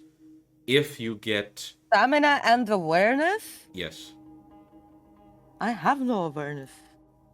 I guess the difficulty's a bit higher. For talents now. And I succeed. Ha. Okay, so you may make your roll without any difficulty. 4 successes. Modifier. And yeah, I'm gonna shoot as well. Okay. I have lightning reflexes, baby. Oh my god, it's a bot. Fuck. Okay, do I add lightning reflexes? Yeah, Your because dex firearms? it's like a reactive thing. So yeah. Let's go. I have a bot. I know. Oh my god. I have 4 successes. Okay, both of you make your damage rolls. Margo, treat each one as a success. Like a success. So basically, the number of ones minus 1. That's what you add as for damage. What's my... I roll for damage with firearms? What type of Yes. pistol you have? So Like it's just 9 mil? that is up to Margo to decide. We have a document on Discord with the damage types. Okay, just tell me the average one. I don't want to look at the documents 4. right now. 4 is for light pistol, 5 is for heavier. Okay, light it is. For me, it's base 7 damage. Please, no damage. Why? Please, yes, damage. 2 damage on my 2 bot. damage. 1, 2, 3, 4. Okay, so while you aim down the alleyway and you see this fucking figure just bolt in the other direction, you find yourselves having a hard time focusing on the target, but before you lose him, you pull the trigger. One of the shots, and neither of you can tell which shot does this, so neither of you knows who hit what. One of the shots, who did. out of character, but in character you don't. One of the shots makes the creature yelp in pain and fall to the ground. The other shot causes a commotion on the street beyond the alleyway as you begin hearing a woman screaming and people panicking. Shit. Yeah. Shit. Margo basically runs to the guy, like to their colleague, and basically tells Tatum and Rose, "Come on, help me get him up. We need to get the fuck out of here." Hey. I'll Tatum get him up, but he also gives a look what's happening with the other shot. What happened exactly? Looking to the street beyond the alley, you see a woman tending to a man on the ground. This woman looks to be either late teens or very early 20s, and the guy seems about her age as well. The man is on the ground. He's not moving, and she is basically putting pressure on his chest, holding his head and crying and kind of begging him to react. and there are a bunch of people running away from the situation, and an old lady near them is on the phone calling someone. Tatum Keys looks now. Margo and says, "I'm going to Keys. try to help the person you guys Okay, came out." just don't basically. Fuck. Just. Margo, Basically, listen here. don't. Keys, Yeah. gun, bows, now. Okay, let's. Yeah, you go. We're gonna go now. Okay. We'll pick you up in a bit. Okay. And Tatum goes running immediately to try to save that person. All right, Tatum, you may make a wits and medicine roll. I would normally apply a bit of difficulty modifiers because it's a very intense situation. However, this is not something you are not used to doing. It was literally your entire, military career. It is your current career to some extent because you volunteer at Alzai. So this is not out of the ordinary for you. So yeah, he immediately goes in barge. I'm a doctor, and he will begin immediately trying to make a emergency repair. Mm-hmm. Try to stop the bleeding, most of it. And don't worry, I remember that you have first aid kits with you, so don't you worry. So yeah, Alyssa. Okay. I will give you your results in a bit. Margo and Rhodes. Yeah. Margo, you give the keys and the gun to Rhodes, yeah? I mean, are we not picking up our colleague and getting out of a fucking You elevator? do that, I'm a getaway driver now. Okay. All right. Well, Margo, you toss him the keys. Do you give him your gun? Yeah, sure. Okay. You toss him both your keys and your gun and Rhodes' bolts. Rhodes, I need you to roll Dex and Athletics to see how quickly you make it to the car. In the meantime, Margo, as you approach your colleague, his face is very, very deformed and covered in blood. He looks like that one hit broke probably all of the bones in his face. He's Shit. unconscious, but you check his pulse. He has one. Very faint pulse, but he does have a pulse. I'm basically. Actually, I won't be able to raise him on my own. So, like, before Rose leaves, I'm gonna say, I won't be able to pick him up if he's unconscious. Bring the car now, then we'll figure it out. Well, then go on. Well, I don't want to be like, listen, just like, help me get him out of this alley first. Hey, I suppose we're bringing him together. Okay. Yeah, do that. So both of you begin lifting him. As you do, you hear this dragging metallic sound as the creature you hit with your shot is on the floor. He basically got knocked down by the gunshot. He's on the floor dragging a sewer lid open. And once in a while he looks back and says, "I'll deal with you later." Fuck. See, let's get the fuck out of here with him right now. Right. As we were. Okay. You wanted to leave me here alone? As you run off with this colleague of yours down the road, Tatum, we come back to you. At this point, you've done what was possible. You took some bandages and you made sure to stuff the wound after removing the bullet. And you're applying pressure.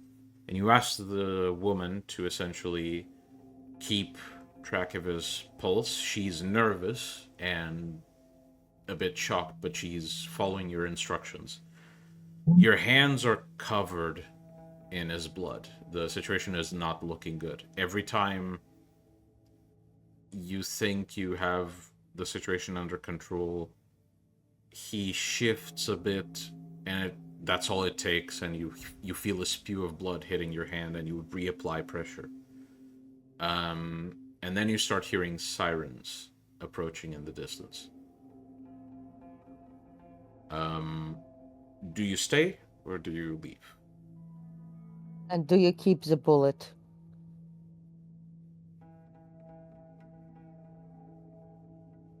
God Oh, damn. it's not like he's gonna be able to pull it out on the Oh, street. he did. He has a first aid kit, so he Oh. has the gear to do this. No, He used to be a combat doctor. He's trained for this shit. run, sucker! I ask a gentleman to There's only Come up the and- girl and the old lady. there's no one else in the street. Most other people ran away because 2 guns went off.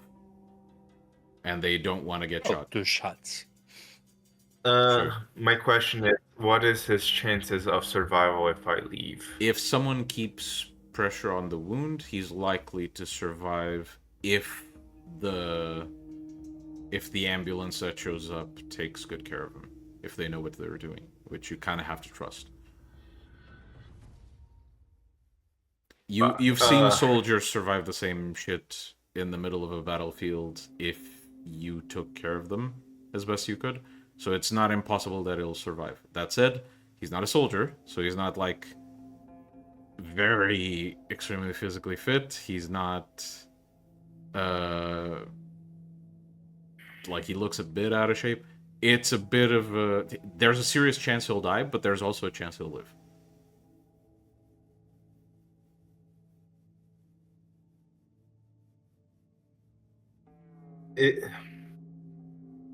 There is no way I can hide the bullet, right? I mean, you've taken the bullet out. You can take the bullet with you if you want. But the serial number isn't on the bullet, but the casing on the bullet, so it would be still where it was shot from. Yes. So there is no point in me hiding the bullet. Just It also has okay. fingerprints. Don't worry. We have collective firearms of 7, I believe. We Yeah. can pick up 2 casings. as long as technically there is nothing that can link up to us, I guess I'll stay there and try to keep him alive. Well, tell you what. Because you are trained to some extent on this, make me a wits and medicine roll, please.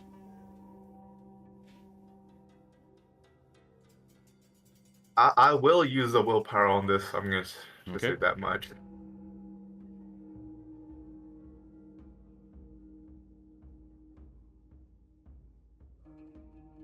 So yeah. All right. So,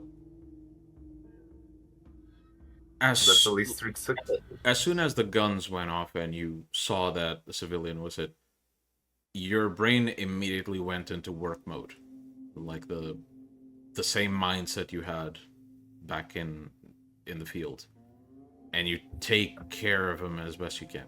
However, as you remove the bullet, it occurs to you that, you know, it's best if this shit isn't tracked to your team. And so as you take the bullet out, you make sure, while you're applying pressure, to keep the bullet in your hand, and you constantly fiddle with it and rub at it. So if there were any surviving prints, any surviving indications of who the bullet originally belonged to, you just smudged them and made them useless for the authorities. Mm-hmm. Then I guess I'll stay and try to keep him alive at least until the ambulance comes. All right. And after a moment or two of waiting and allowing the sirens to approach, the ambulance stops along with a cop car, And the doctors take the man in along with his girlfriend, and they look to you and ask you, are you a family member? No, I'm just professionally trained to. What's his current condition? What can you tell us? He was shot. I had taken out the bullet, managed to stop most of the bleeding, but he's still in a high risk area, so we should get him into the hospital immediately. Okay, we'll handle that. Just leave the bullet on the ground and get cleaned up. And they get into the ambulance, and the ambulance speeds off. Meanwhile, the cops begin to examine the area. One of them looks to you and says, "Where did the shot come from?" I have no idea. I wasn't paying too much attention at the time. I just ran towards the scream when I heard it, her scream, and he points to the woman that's probably with the guy going to the ambulance. All right. And I saw him fall down and tried my best to do what I could. All right. Have you heard any shooting since then? No. Okay. He looks to you and to the old lady and says, if I may, I would ask you both to get in our vehicle. We'll take you in just to get some witness statements and ask a few questions, and then you'll be free to go. Question. Did I see anyone that probably saw me coming from the alley where the shots came from? I mean, the old lady might. Or might not. Ah, fuck. If I try to leave now, it would be too fucking suspicious. So I'll go with them. Mm-hmm. And you get in the car. And as both the police vehicle and the vehicle with Margo Rhodes and their colleague leave the scene, we will take a short break. We will return in about 15 minutes. We'll see you very soon.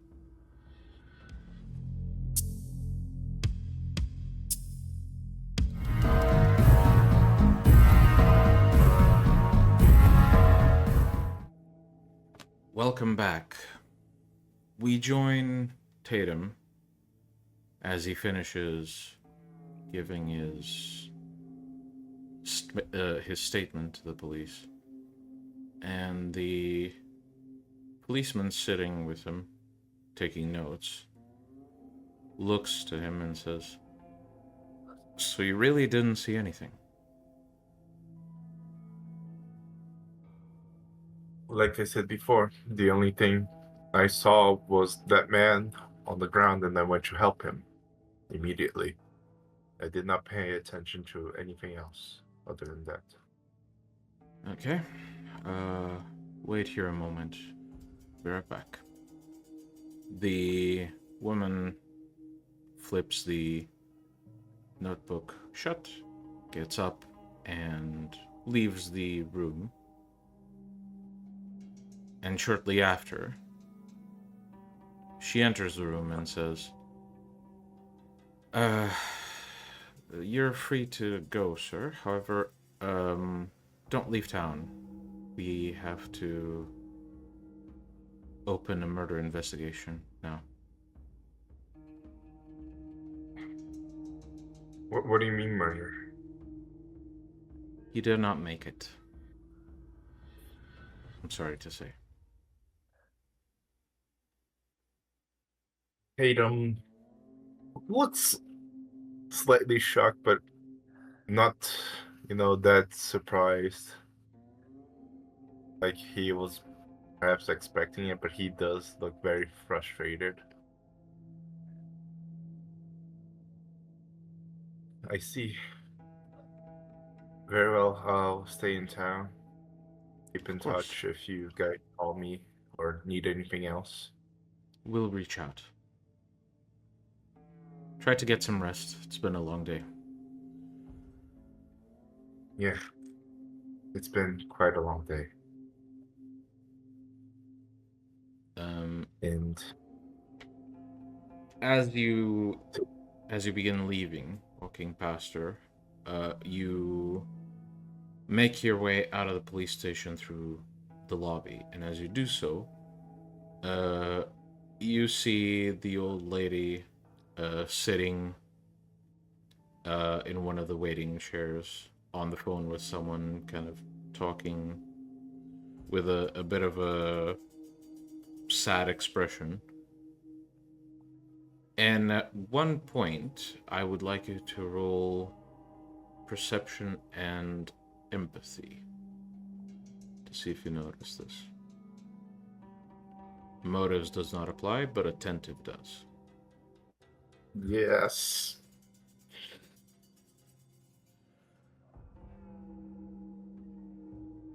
All right.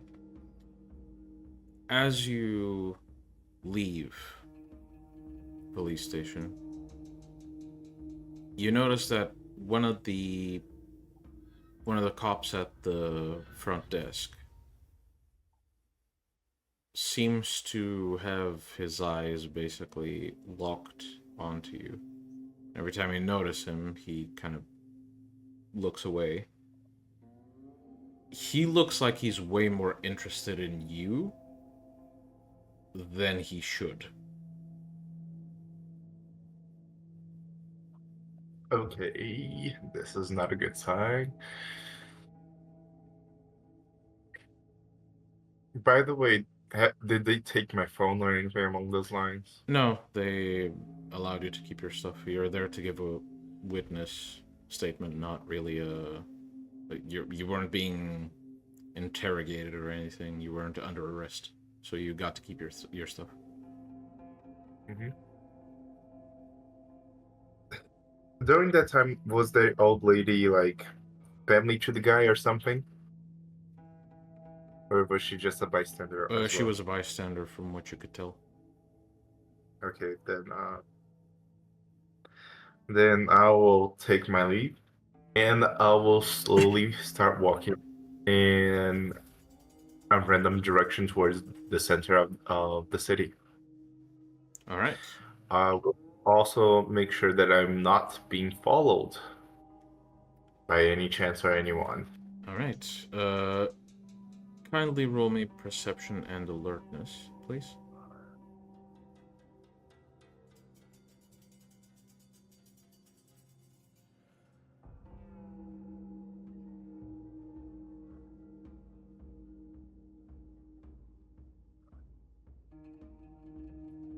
Okay. As far as you can tell, as you walk for about 15-30 minutes, you are not being followed.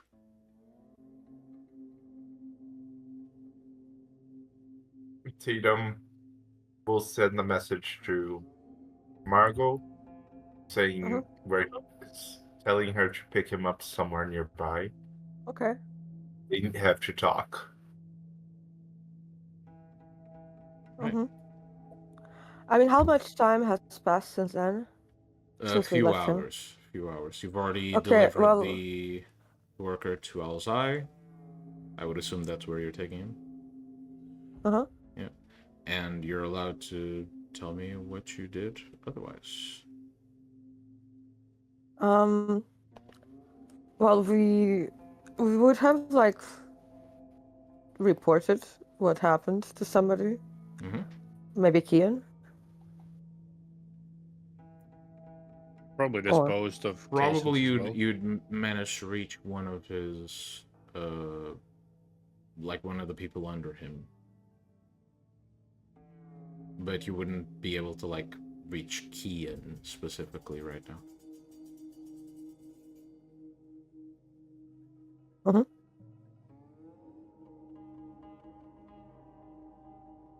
Yeah, like, wait.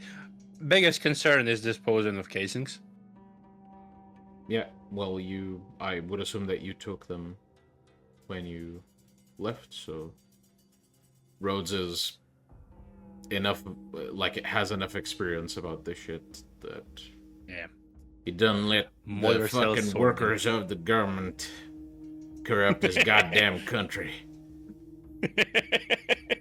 Sounds about right, my man. Hoorah! Anyway, Right. so yeah, So yeah, Margo, we you just, received the dispose. message. Yeah, Let's so when just we get a receive the message, taxi. yeah, maybe he can get a taxi to Alzai. Guess a block or two away.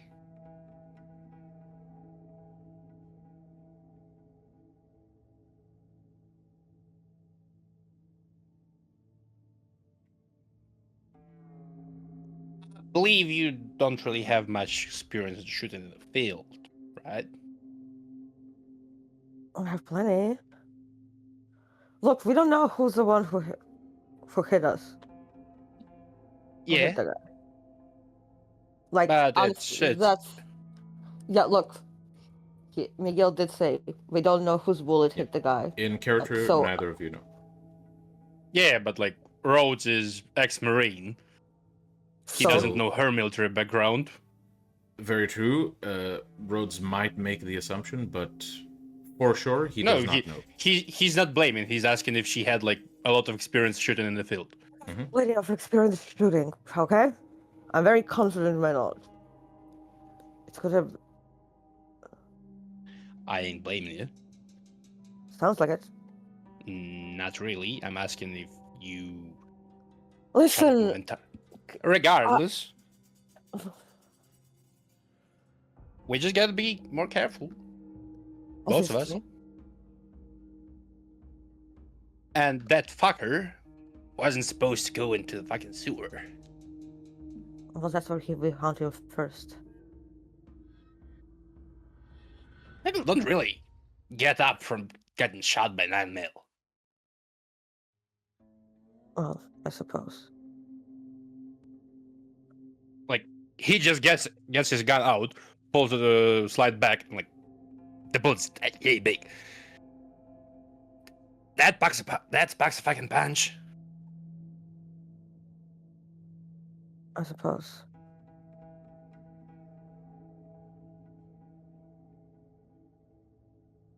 So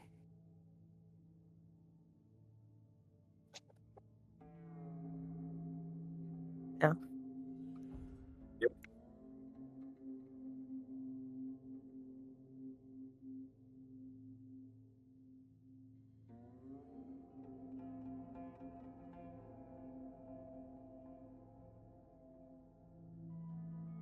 if there's a shooting range, we can practice. Friendly competition, mayhaps. Not right now. Alright. Roads will go there.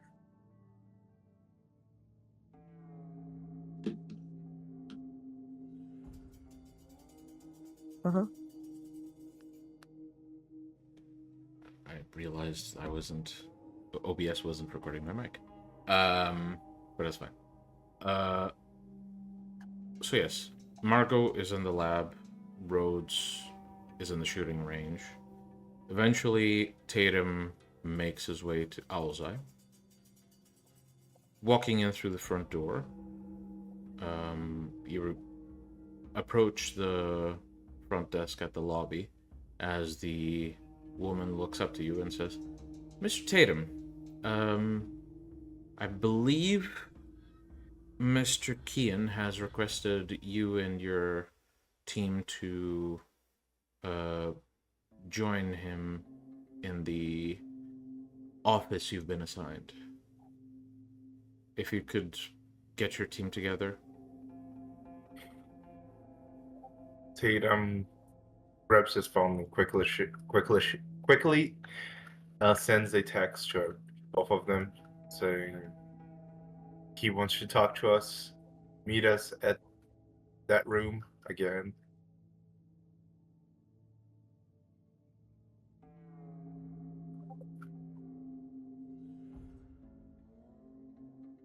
And sends to both Margo and Mike. Rose probably doesn't even have the phone that can like send react. So he's like, okay, and goes. Right. You eventually meet on the door to the restricted area, to your, you know, your proper offices. You get in the elevator together, and it begins moving up. You have about a few seconds to talk before reaching your floor. No, it's okay. All right. Tatum does not look at Margo, but he does say this. You know he died, right? No.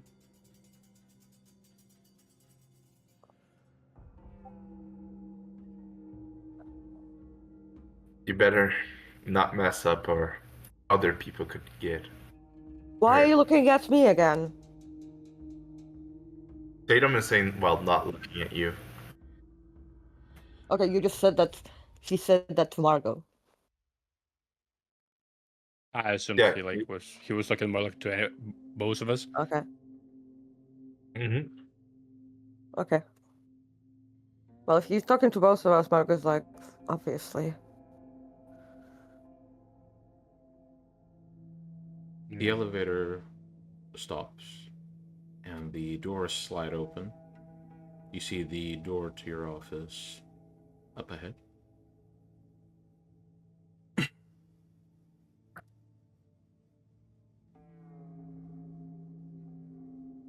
So, Nice and two about to do it, and Rose just walk in. All right. Rhodes, as you open the door and walk inside, you see Kian with one of those, like, essentially one of those bouncy balls, basically tossing it at the wall of the office, grabbing it, and just on one of these chairs with wheels and yeah. He basically tosses it, grabs it, then looks to you three and says, "Hey guys, have a seat," and continues tossing the ball. Margo sits down and is like, we've had an accident today. You did? What kind of accident? Well, we saw one of our colleagues, the guy who brought us today, and the dosage, like, we saw him getting caught or something. And this was the same guy that we saw in the sewers. We took the shot, but one of us missed. It hit a guy. Okay. He died. But did you get the guy you were after? No, he got into the sewers. See, that's a bigger problem here. Because if he escapes, we might lose way more people. Maybe... A kid died. Well, I'm not discounting that. And he basically puts the ball on the table and turns to you. I'm not discounting that. I'm saying that if we don't capture this motherfucker, that kid will be the first of many deaths. He didn't kill the kid, though. He didn't. Why did the kid get shot?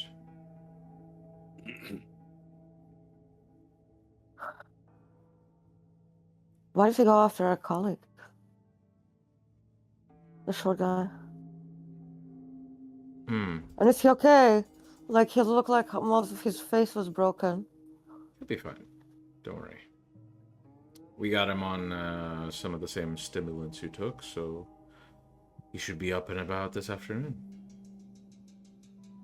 I see.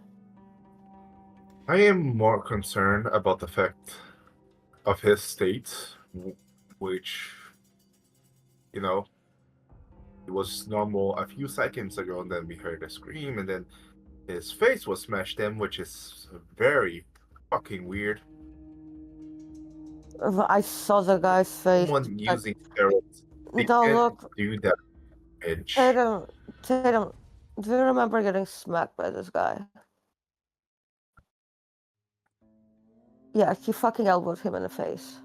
I I saw it. noticed. Yeah, that was still acceptable to be expected. Perhaps a fracture, depending on the force. It's not like I was paying much attention when he did it, so Tell me something, normal. Tatum. Does your jaw still hurt?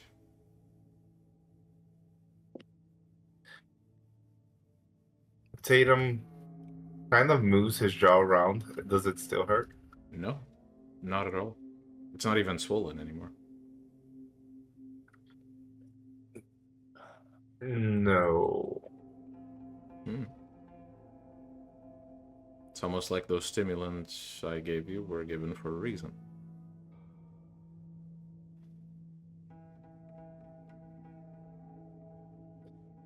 Tatum looks now very fucking worried. Oh, don't worry. It's gonna be fine. It generally doesn't do anything your body couldn't do anyway. It just helps it along. I see. Okay, so you mean to tell us you have a miracle drug, and it isn't to the public, and it's perfectly safe, and you expect me not to feel worried? Well, it's very expensive to make. Otherwise, we'd give it to all our soldiers, wouldn't we?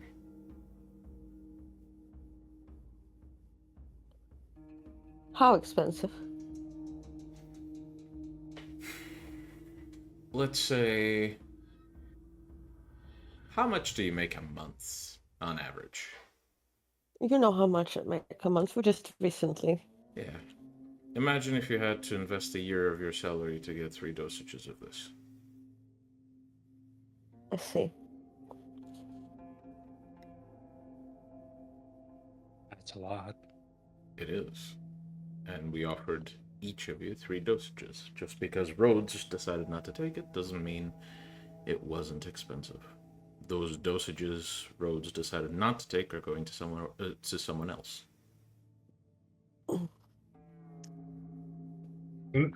Do I know this is mostly bullshit from my medical knowledge?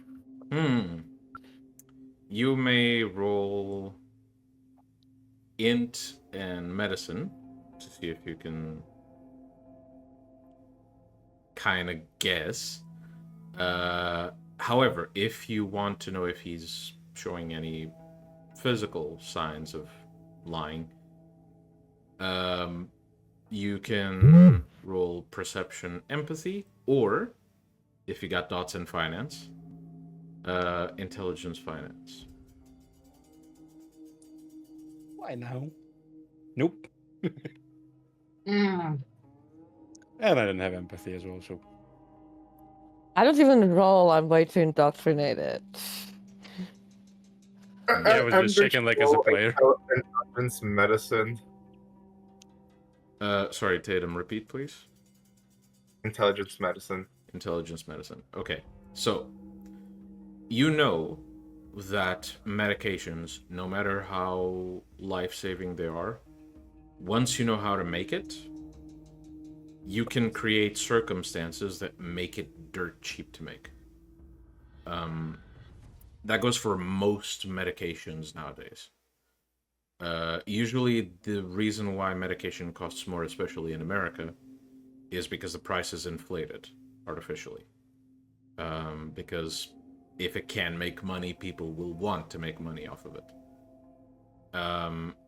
It wouldn't surprise you that if the medicine was to some extent known to be medication to outside sources, that the price would be jacked up to shit. However, how secretive he's being, you'd find it very weird if it was that by itself. It might be something else. But the medical role was mostly for another reason. The fact that I saw the guy's face, right? It was very fucking beat up, right? Yeah. Like one hit There is broke most of the bones in his face. He would not get There up is- and walk around that afternoon. he will probably never walk correctly, most likely, depending on how badly his head was hurt. Yeah, it might be that he would not be able to balance himself ever again. But according to Kian, he's gonna get up that afternoon. You don't really know any chemicals that do this. Yeah. I say nothing more, but I keep staring at him like he's spouting a lot of bullshit. Can't Well- wait for the guy to show up tomorrow with a third dosage. Well, I was here mostly to get an update on the mission, and I think I Well, got the the information I shop needed. is a front. The shop is a front. All right.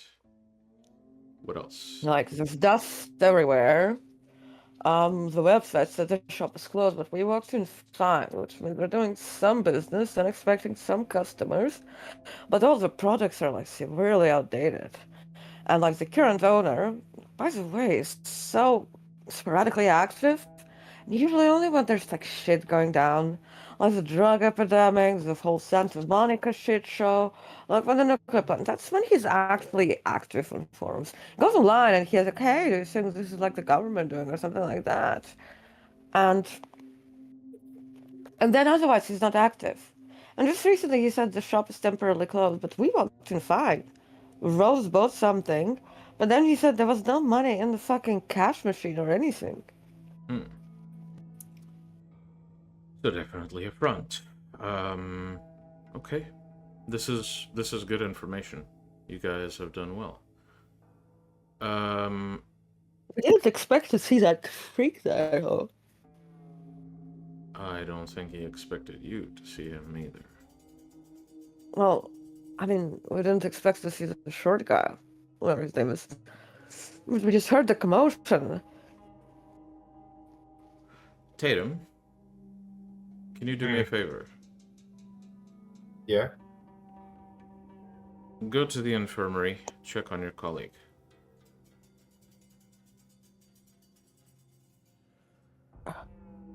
Tatum nods and proceeds to go to the infirmary. As Tatum leaves the room, Kian looks to Margo and Rhodes and nudges his head towards the door. Make sure that's closed. Okay. Margo closes the door. Given that you are loyal to Alzai, I've seen fit to give both of you the promotion, which comes with quite a bit of confidential information. Now, this is not final. I'm not the only one making decisions in this building. But when it comes to voting for your performance, I'm voting for both of you to get that promotion. We'll know the results probably in the coming days. I see. With my vote, I'm allowed to divulge some of the intel that we've kept from you for good reason. You're not Okay. looking for one individual alone. You are looking for an active individual of this larger organization. And the Terrorist reason... organization? Hmm? Terrorists? Crime? Organized crime? As odd as this might sound, think of it more like a conspiracy. There are members of them within the government, within the police force, basically everywhere. And the reason why this one member you've seen looks so misshapen is because of the way you joined that group. They do something to you that gives you quite a few advantages. That It doesn't seem like an also- advantage. Well, did one of your shots hit him by any chance? Yeah. I'm guessing he didn't stay down. No, Not for crawled into long. the sewers. See, that's one of the advantages. There are others. The technology you've been developing, Margo, it's not to combat other technology. It's to combat one of these advantages. They can... Yeah, we've seen it. We've seen it. Yeah. It doesn't trick machines, but it tricks the human mind. Which is probably why you've been having trouble spotting him. But I can promise you, him and his allies have seen more of you than you might expect. Oh, They fuck. don't get into this building because I secured it. But outside of this building, expect that someone's listening to you every second. And I'm starting to think Tatum might not be loyal enough to Alzai to be trusted. Do you think he's leaking information? Not necessarily, but I don't think he would be above that if he saw it benefited what he considers the greater good. I think he's just misinformed. I see. So he basically on probation. Without him knowing. Makes sense. Now, Kian looks to his wrist and taps it and looks a bit confused at it. Clicks it again. Okay, here we go. So from this doohickey the tech guys have given me, it seems that Tatum is in the infirmary right now. So we have some time if you have questions.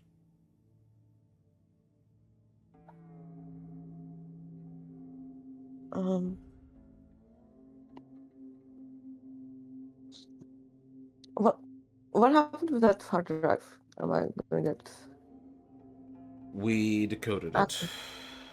and we've managed to get some information out of it. But be thankful you didn't read it yet. Once you get the promotion, you'll be given all of that information. I hope you understand why we keep these details secretive. Had you been told any of this 2 days ago, do you think you'd be mentally prepared to deal with it without seeing it? I mean, I'm mentally prepared well enough for things. I see that. Still, let's wait until... Anything particular we might need from that drive to know? Yeah, like Locations, for the names. current investigation. There is a location. And for this one, we will give you access to the heavier gear, because I expect you'll find some resistance. I see. Are we gonna get some other support, or is it just gonna be the three of us? You're not going to need more support. Persephone will handle the details. Okay. I don't realize I'm a scientist, not a Black Ops. You're a scientist, which is why I need you on this mission. A lot of that gear needs a specialist to maintain and use it. Plus, we both know that you are very well equipped to handle a gun if need be. Margo just like does a little like, like not an eye roll of annoyance, just like, I know, but I'm still not like a soldier, Like it's more like, You're like, I don't like the fact that you're speaking sense. I don't like the fact that you're making sense. I don't like agreeing with you, you fuck. You fucking ventral. He doesn't know his Yeah. I Plus, can he handle pays the her good guns. money. Plus, he pays her good money. Come on. I can handle the guns, man. I can also And handle the you gun. handle your part. I'm sorry, I will be handling guns too, Rhodes. You still don't know if it was your shot that hit the guy or not. So that's why I'm in front doing the shooting and Are you sure you want probably to be get it in in the face, and you're doing your science stuff because I have no fucking idea about that. You'll also be Yeah, I'll put the given. guns. You'll also be given access to some new tech we've developed for drones. So it might be the case that For you're what? not even stepping in yourselves. Oh, for drones. Okay. But we'll see. Now, Tatum is currently coming up the elevator, so cheer up. And just keep the conversation between the three of you discreet. Uh-huh. Oh, apologies. Right. And as he says this, Tatum walks in. No, I do have a question. Yes? What did I see? So you saw that the guy is bandaged up on a bed. He's conscious and he can understand you and he nods but he can't talk yet.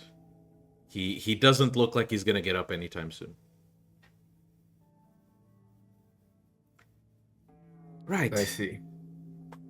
So since Tatum is back, I trust that you'll be able to give him all the info I just gave you. Prepare yourselves for what's coming. And once you're back, I trust the three of you will make for amazing members. So we're going to that new location. Well, it's the next place you're going to, yeah. Okay. Unless you want to examine another spot. I mean, I don't feel like going to the nuclear station today. Okay, so I'll leave it up to you. Your plan, you got independence. Tatum, it was nice seeing the three of you. He gets up, takes the bouncy ball, tosses it up and grabs it in his hand, and tosses it in Rhodes' direction, and then says, I look forward to hearing from you in the future. Here's the moon. I believe so, sir. And he walks out of the office.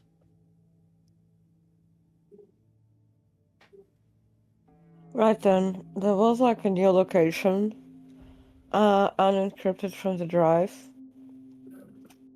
We have the details in our computers. And we're gonna get some gear for that, so yeah. How's our colleague? Looking like he's not going to get up anytime soon. So, He's lucky to be alive. did you finish all the bullshit talk you were saying? Yeah, we did. We got in for the new location. Well, we got told about the new location and that we're gonna have some gear, more powerful gear to handle it, so I assume it might be a bit more dangerous. But it's connected to the same guy we saw who got into the sewers. So let's go to the office and check out what we got. Let's go indeed. Tatum looks incredibly annoyed, but he just falls silently. Is something wrong, Tatum? Yeah, this whole place seems wrong. It's too weird. If there are terrorists here in the US, why the fuck would they send a small enterprise instead of sending the army, for example? Why do you think it's terrorist? Well, who else would try to blow up a whole? We Well, have never investigated the nuclear state, the nuclear station. also something feels way off. Like this whole thing. First, we find the guy that apparently has leprosy or something. When I check his blood, everything seems normal. Then we have this weird drink that apparently can cure the guy's face in No, but it hours. didn't. It didn't, did it?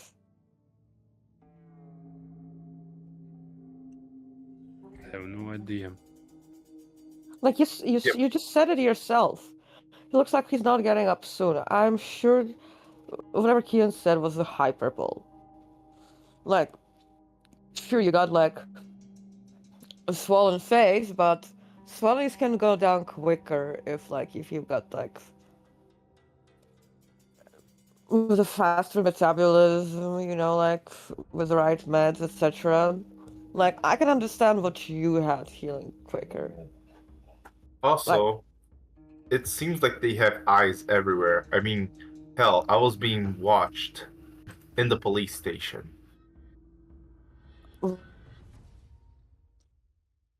Are you sure you were being watched by our people? No, I'm pretty sure an officer kept an eye on me. Like, way too interested in me, kind of eye.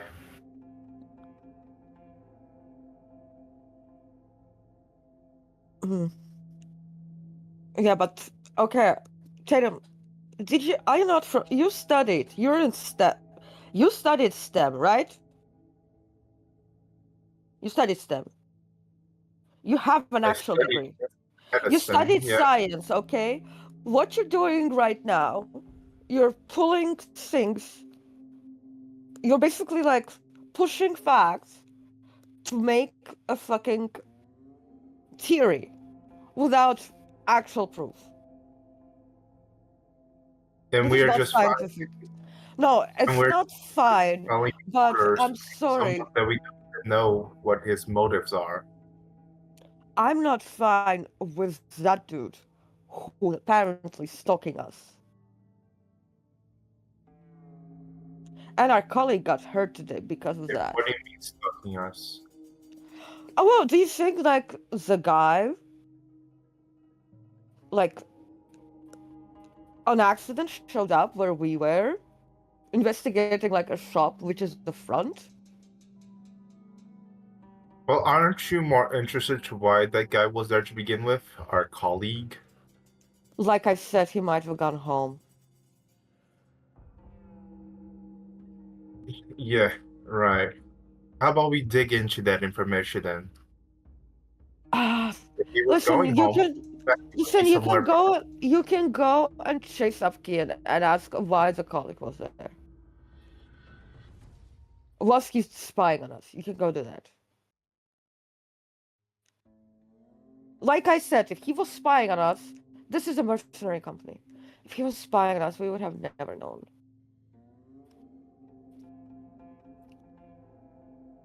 Honestly. You're saying there's all these eyes on us, but then you're assuming this guy, who literally never bothered even hiding from us,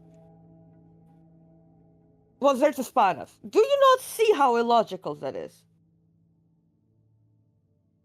Margo's like getting really frustrated because while there is like this new info that King gave her, right? Tatum's assumptions to her make so little sense. Like, the colleague was spying on them, but then he literally never bothered hiding himself. He wasn't even like wearing a disguise or a hoodie or something. He walked past them and looked at them. Didn't even turn away. Like, that is that is not something that, people do when they're actually trying to hide their presence and spy on someone. Yeah, but I also don't believe in coincidence. Yeah, you don't believe coincidence, but then you're also assigning value and meaning to things that might be just random chance. That is not how science works. Look. Fine. Whatever. Let's just try to not to shoot anyone else that is not the target. Or the target. Obviously, that's a plan. But you've seen what an elbow from this dude did to our colleagues.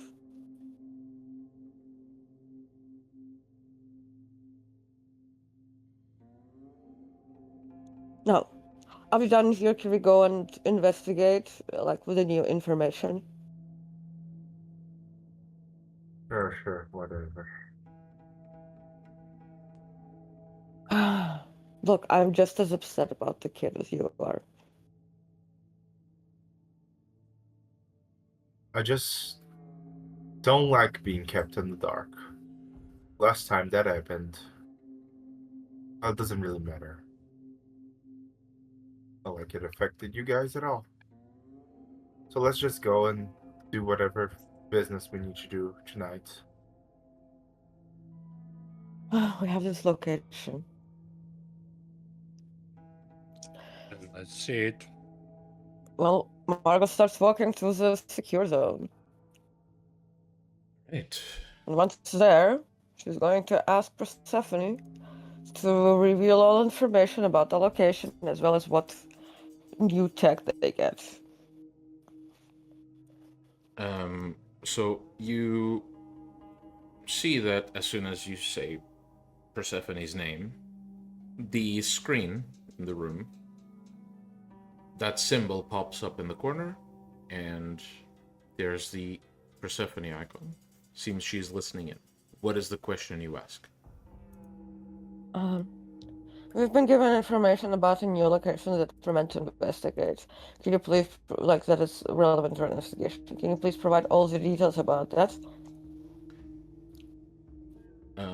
There is a moment of, it seems to be processing, and then Persephone speaks. Of course. The location is under Hollywood. In the Hollywood sewers.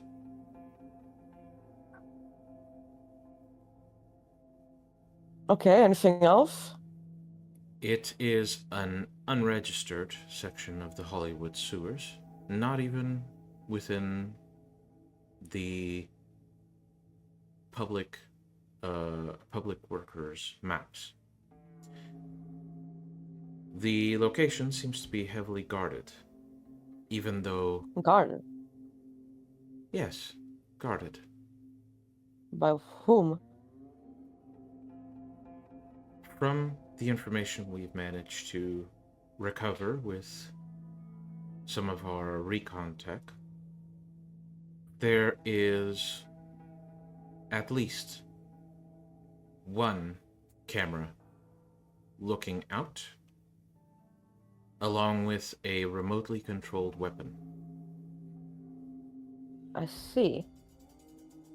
Kian said we're getting some tech to deal with that. Of course. Would you like to proceed to the armory? Can you just give an overview first here? Of course I can. And the screen lights up with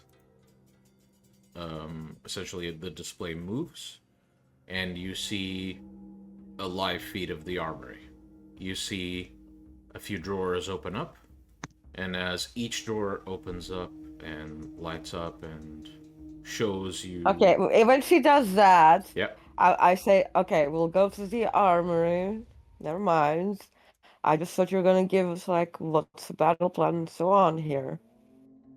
But we can do that in the armory. Of course. Okay, we go to the armory. Yep.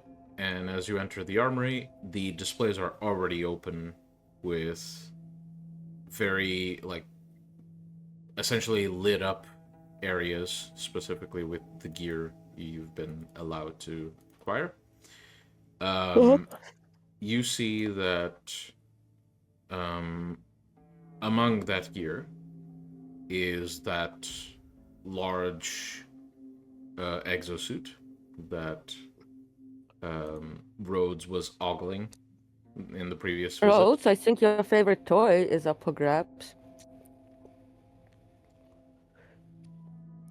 You ain't gonna tell me twice. Yes, the exosuit. This is only Mark II. You will be given Mark III tomorrow, if you wish. Mark III is modular in nature. It comes with armor that has been tested to the extent that it can stop a tank round. Yes, please. You will also be able to sacrifice some of the protection for additional firepower if you wish. I'll consider that. Of course. Additionally, you will receive the latest in our surveillance and combat drones. And the rack in which the exosuit is hanging rotates a bit, and you see a display, essentially several hanging displays of what first looks like a number of taxidermied bugs, only they are very, very chrome. Metallically. Yeah, they're metallic in nature. And Persephone continues. These drones are potentially the smallest surveillance drones ever created. I run them myself. However, manual control may be granted to a user when requested. They only require some maintenance from a trained scientist, and if need be, they can be used in a pinch for assassination or combat. Assassination? Yes, would you like a demonstration? Maybe later. Of course. Additionally, you will have access to the larger drones we have access to. And the display rotates once more. You see a bunch of gear that's hanging on this rail just swinging by, and eventually it stops at these what look like civilian bot drones. And Persephone continues. While seemingly mundane, these reinforced drones are capable of taking a couple of hits from small arms fire, and they are able to deliver payloads or shoot weapons if need be. Among the payloads they can deliver are high-yield explosives. So they're military drones, essentially. The military does not have access to this particular model, but they do the same job. They seem to be small. Well, I don't know. I mean, it looks like you've been taking lessons from the Ukrainian army. To some extent.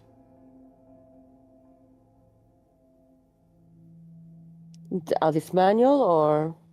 They can be. Or I can pilot them for you. Okay. Yeah, we'll take some of the drones. The place we're going to have surveillance and that weapon. How we meant to say, what type of weapon did it have? Is it a turret or? Oh, the enemy weapon, of course. And the screen flashes with a series of pictures of the weapon in action. You see only flashes. Some of the flashes look like this very bright white light aimed at the camera. However, one of the pictures shows what essentially looks like one of those machine guns that you mount on tanks hanging from the ceiling with a camera, and it all looks very makeshift, like it was put together in someone's garage almost.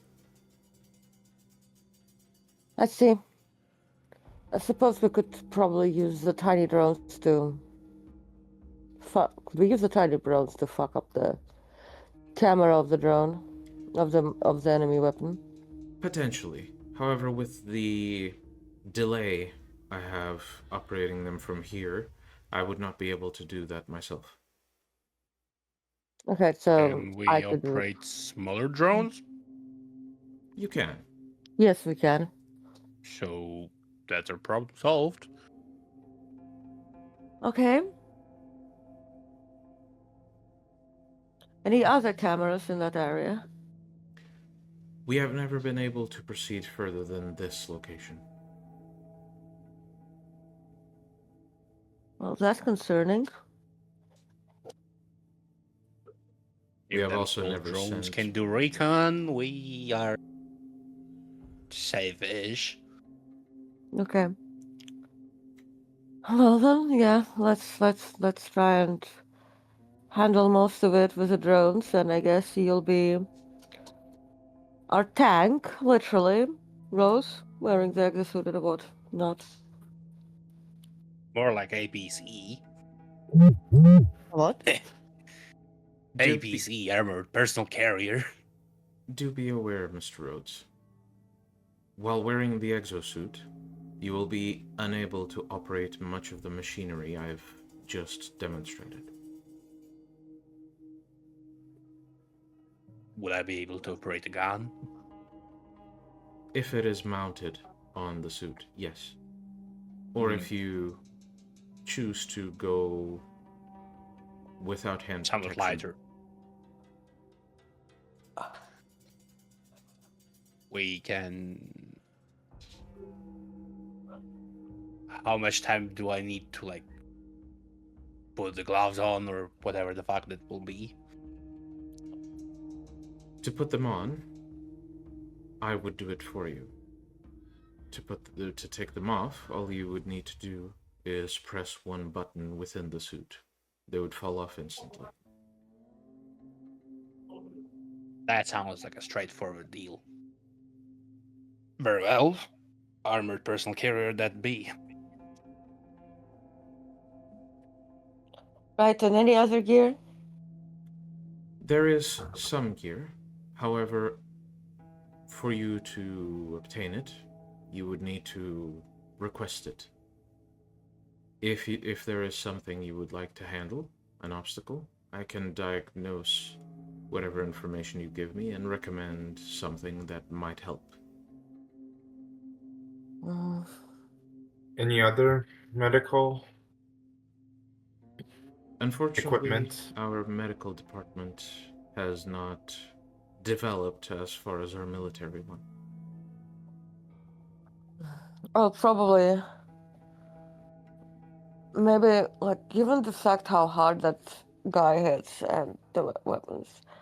Well, we're not gonna go on with the weapons ourselves, but, like, given his strength and all, maybe Tatum could benefit from something like that could emergency stabilize us.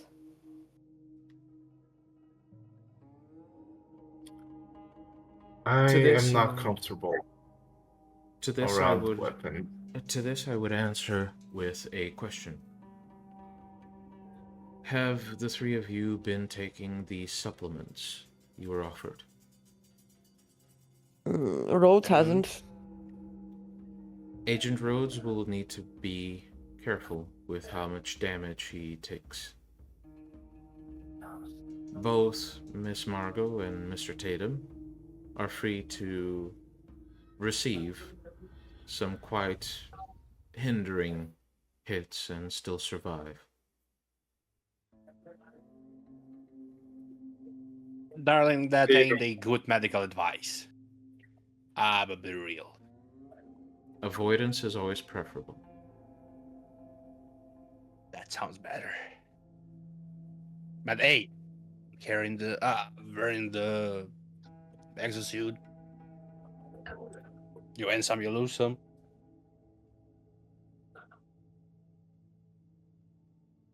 Will I be able to get Mark III?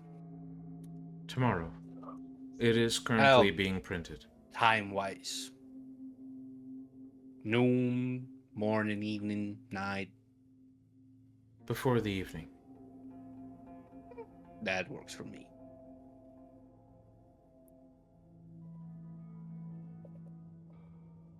Any other questions? I guess not. Why exactly do we not have to take care so much?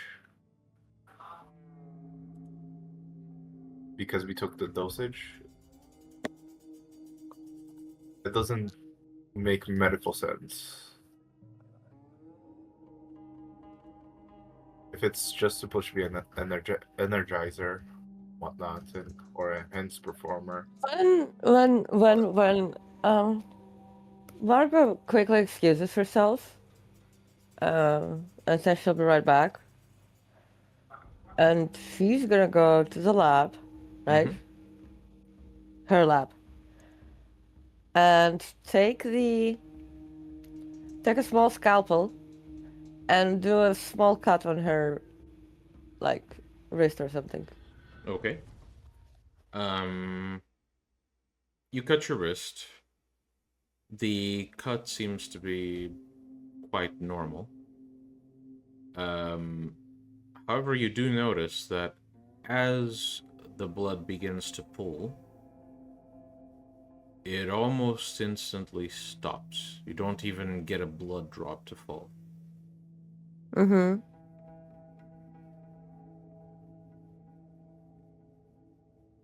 I see.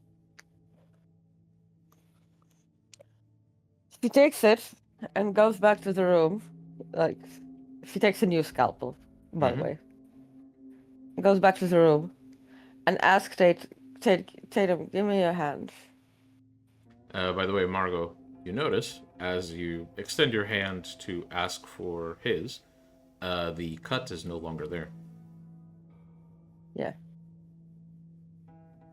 Tatum, give me your hand. Tatum gives her his hand. She makes a similar, like, just a similar cut. Yep, similar results. And Tatum, you know damn well this shit is... You've heard Not of possible. nothing that does this, basically. They did say it was a secret development. Most of the information you have been given is confidential to some extent.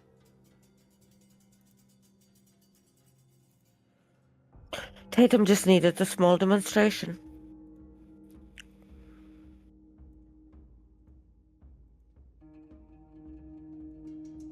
Tatum looks very confused, but says nothing. Right, and Rose, did you see that? Yeah.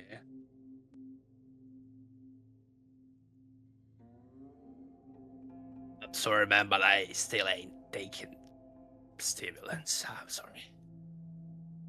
I'm Okay. gonna take my chances. Yeah. Okay. Anyway, we should we should prepare. Miguel, I sent you a message. I saw. As you begin preparing, the time passes quite steadily, and Rhodes, you feel a bit lightheaded due to all the stress. I'll just need you to roll me stamina. If I'll ask if anybody needs my help. Otherwise, I'd take a nap. Okay. Yeah, you managed to handle it, but you're starting to feel it. And yeah, you begin heading off just as the sun starts to rise. As you walk down the hallway, and this will mainly be cutting to Rhodes by himself. As you walk down the hallway, you once again see Kian, as one of you spotted for leaving the building. And Kian is engaged in conversation with the same man in the suit. And as they begin to head off into the restricted area, Kian looks to you with a smile and then looks to the guy and seems to say something, nudging his head in your direction. The man glances at you, and you see his face. And as they walk away, you turn to go into the barracks. And out of curiosity, you turn your head back to look at them. You don't see them anymore. They must have gone into a hallway or something. Yeah. And for some reason, you can't remember the guy's face. And so you head to the barracks and just allow yourself to fall into bed. Yeah. And as Rhodes slowly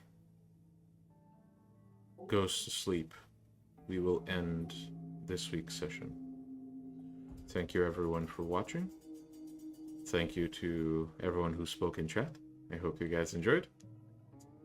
And we'll see you guys next week for the finale of this prelude of Beyond Armageddon. Bye bye, guys.